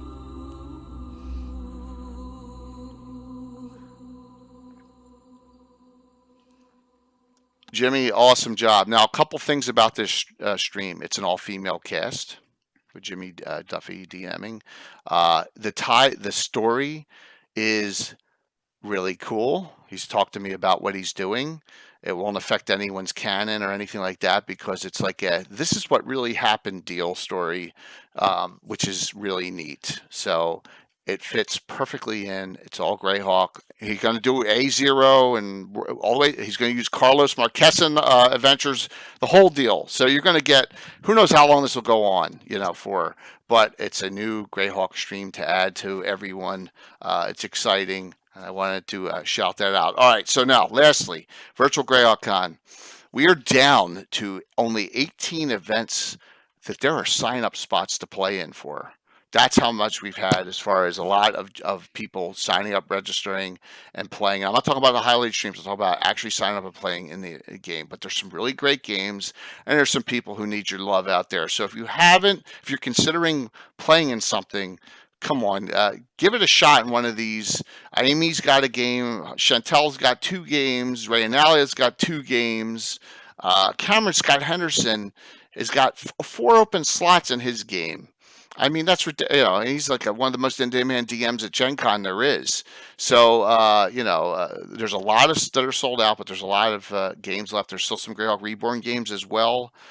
Yeah, please sign up now. And so that way we know, wow, we maybe need to get some more events. All right, you know, because Eric Menji was considering doing an event.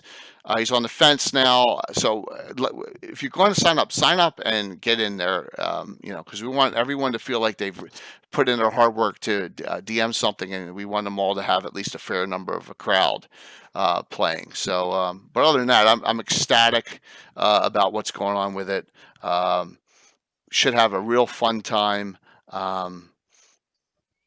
Oh, okay, cool. All right, so that's what we'll do then. It looks like Dragons in the Dining Room is playing Salt Marsh tonight, so we're going to raid into them. And they're a highlighted stream as well, and he's got a second game that hasn't filled out either. So, and please, also, if you're going to be a watch mode only, sign up. I know it's $3.12, guys, but sign up and then put the highlighted streams in, sign up for them. They go on your schedule then, so you know when they're coming. There's a one button press into the Twitch channel, you know, and plus we got a little bit of bragging rights on who gets the most signups, right, Anna? So I know John from Blue Box was like pushing hard to try and win that contest. I bet he will. Yeah, well, right now you All Stars is 1 and yours is 2. So yeah, so and I think 3 is the Ask the Expert show. So it's going well. $3 for a badge goes to charity. Yes, $2 of it goes to charity. $1.12 goes to tabletop events. That's the lowest we could do. And I know there's a lot of fun games going on. Did I miss something? I always feel like I missed something, but I you know. So hey, I got more time to talk about it. So tomorrow night, if you don't normally watch, you're also going to see this. And I didn't put the video in. If you've seen my posts on Facebook, I'm gonna see if this will pop up. Oh, it's sideways. All right, Dan. I don't know if I can turn it. You got a sideways looking little yeah. Bill has gone. That is a true, really fantastic 3D craft of a sideways windmill. It functions. So we're going to have that as a focal point of our adventure coming up. So you're going to see some. Yep. Yeah, you're going to see some really. Don't say Doom Grinder, man. I know, sure. Well, you put a windmill there, so now you have to realize that's But it's a windmill. Doom Grinder. Throw it away now. Doom Grinder's just so. But that's the only windmill. Break out the Darrow. Yeah. Oh my God! What a. We were talking about that, I think, on Sunday night. And I was like, oh my gosh. So yeah, Bill's really put in put in a lot. This is going to be sideways too. Oh no, there it is. So that's a still of it. We're really Doom Grinder doesn't have a door, so you can't say it's a really cool windmill. I just can't resist. You couldn't help yourself. It's a Greyhawk show, and you put up a windmill. Yeah. So with the what do you call it? Everything's done on it, even the sail part of it. You know, the cloth is all done. He did a fantastic job. And plus, you're going to be shocked in the first hour. I guarantee it, and that'll be a blast. All right, thank you for another great show. We're going to raid into Dragons in the Dining Room. Look at that, Josh. I told you it'd be after 10:20. See, never. I know we always run late. So thank you all. Thank you, Dale. Thank you, Anna. Thank you, Mike. Thank you, Gary. Dale, if you want to hang in for a minute or two, we normally do a little BSing afterwards here. Sure. See you tomorrow night. Like I said, great giveaways Thursday, great giveaways Sunday night. So please come on and Metro Building Authority, the big giveaway tomorrow night. So, all right, let's set this raid up. Thank you all. You guys were all fantastic again. Great participation. See you. Yep. Thank you, Jay. We raid into Dragons here.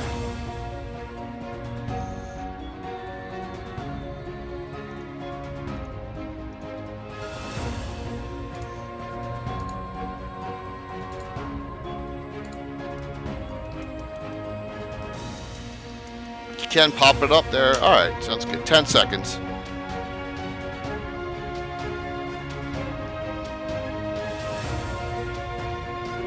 There we go. Dun dun dun. Dun dun dun.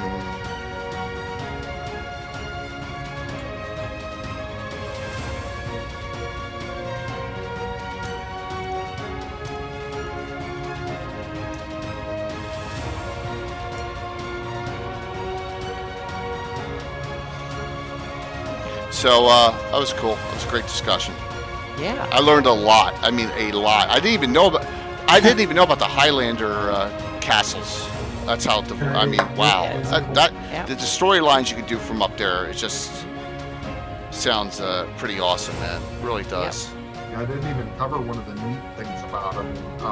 You know, in first edition D&D, teleportation is a lot riskier. If you're on, have a great night. Oh yeah, definitely. You can And, teleport into solid rock. And they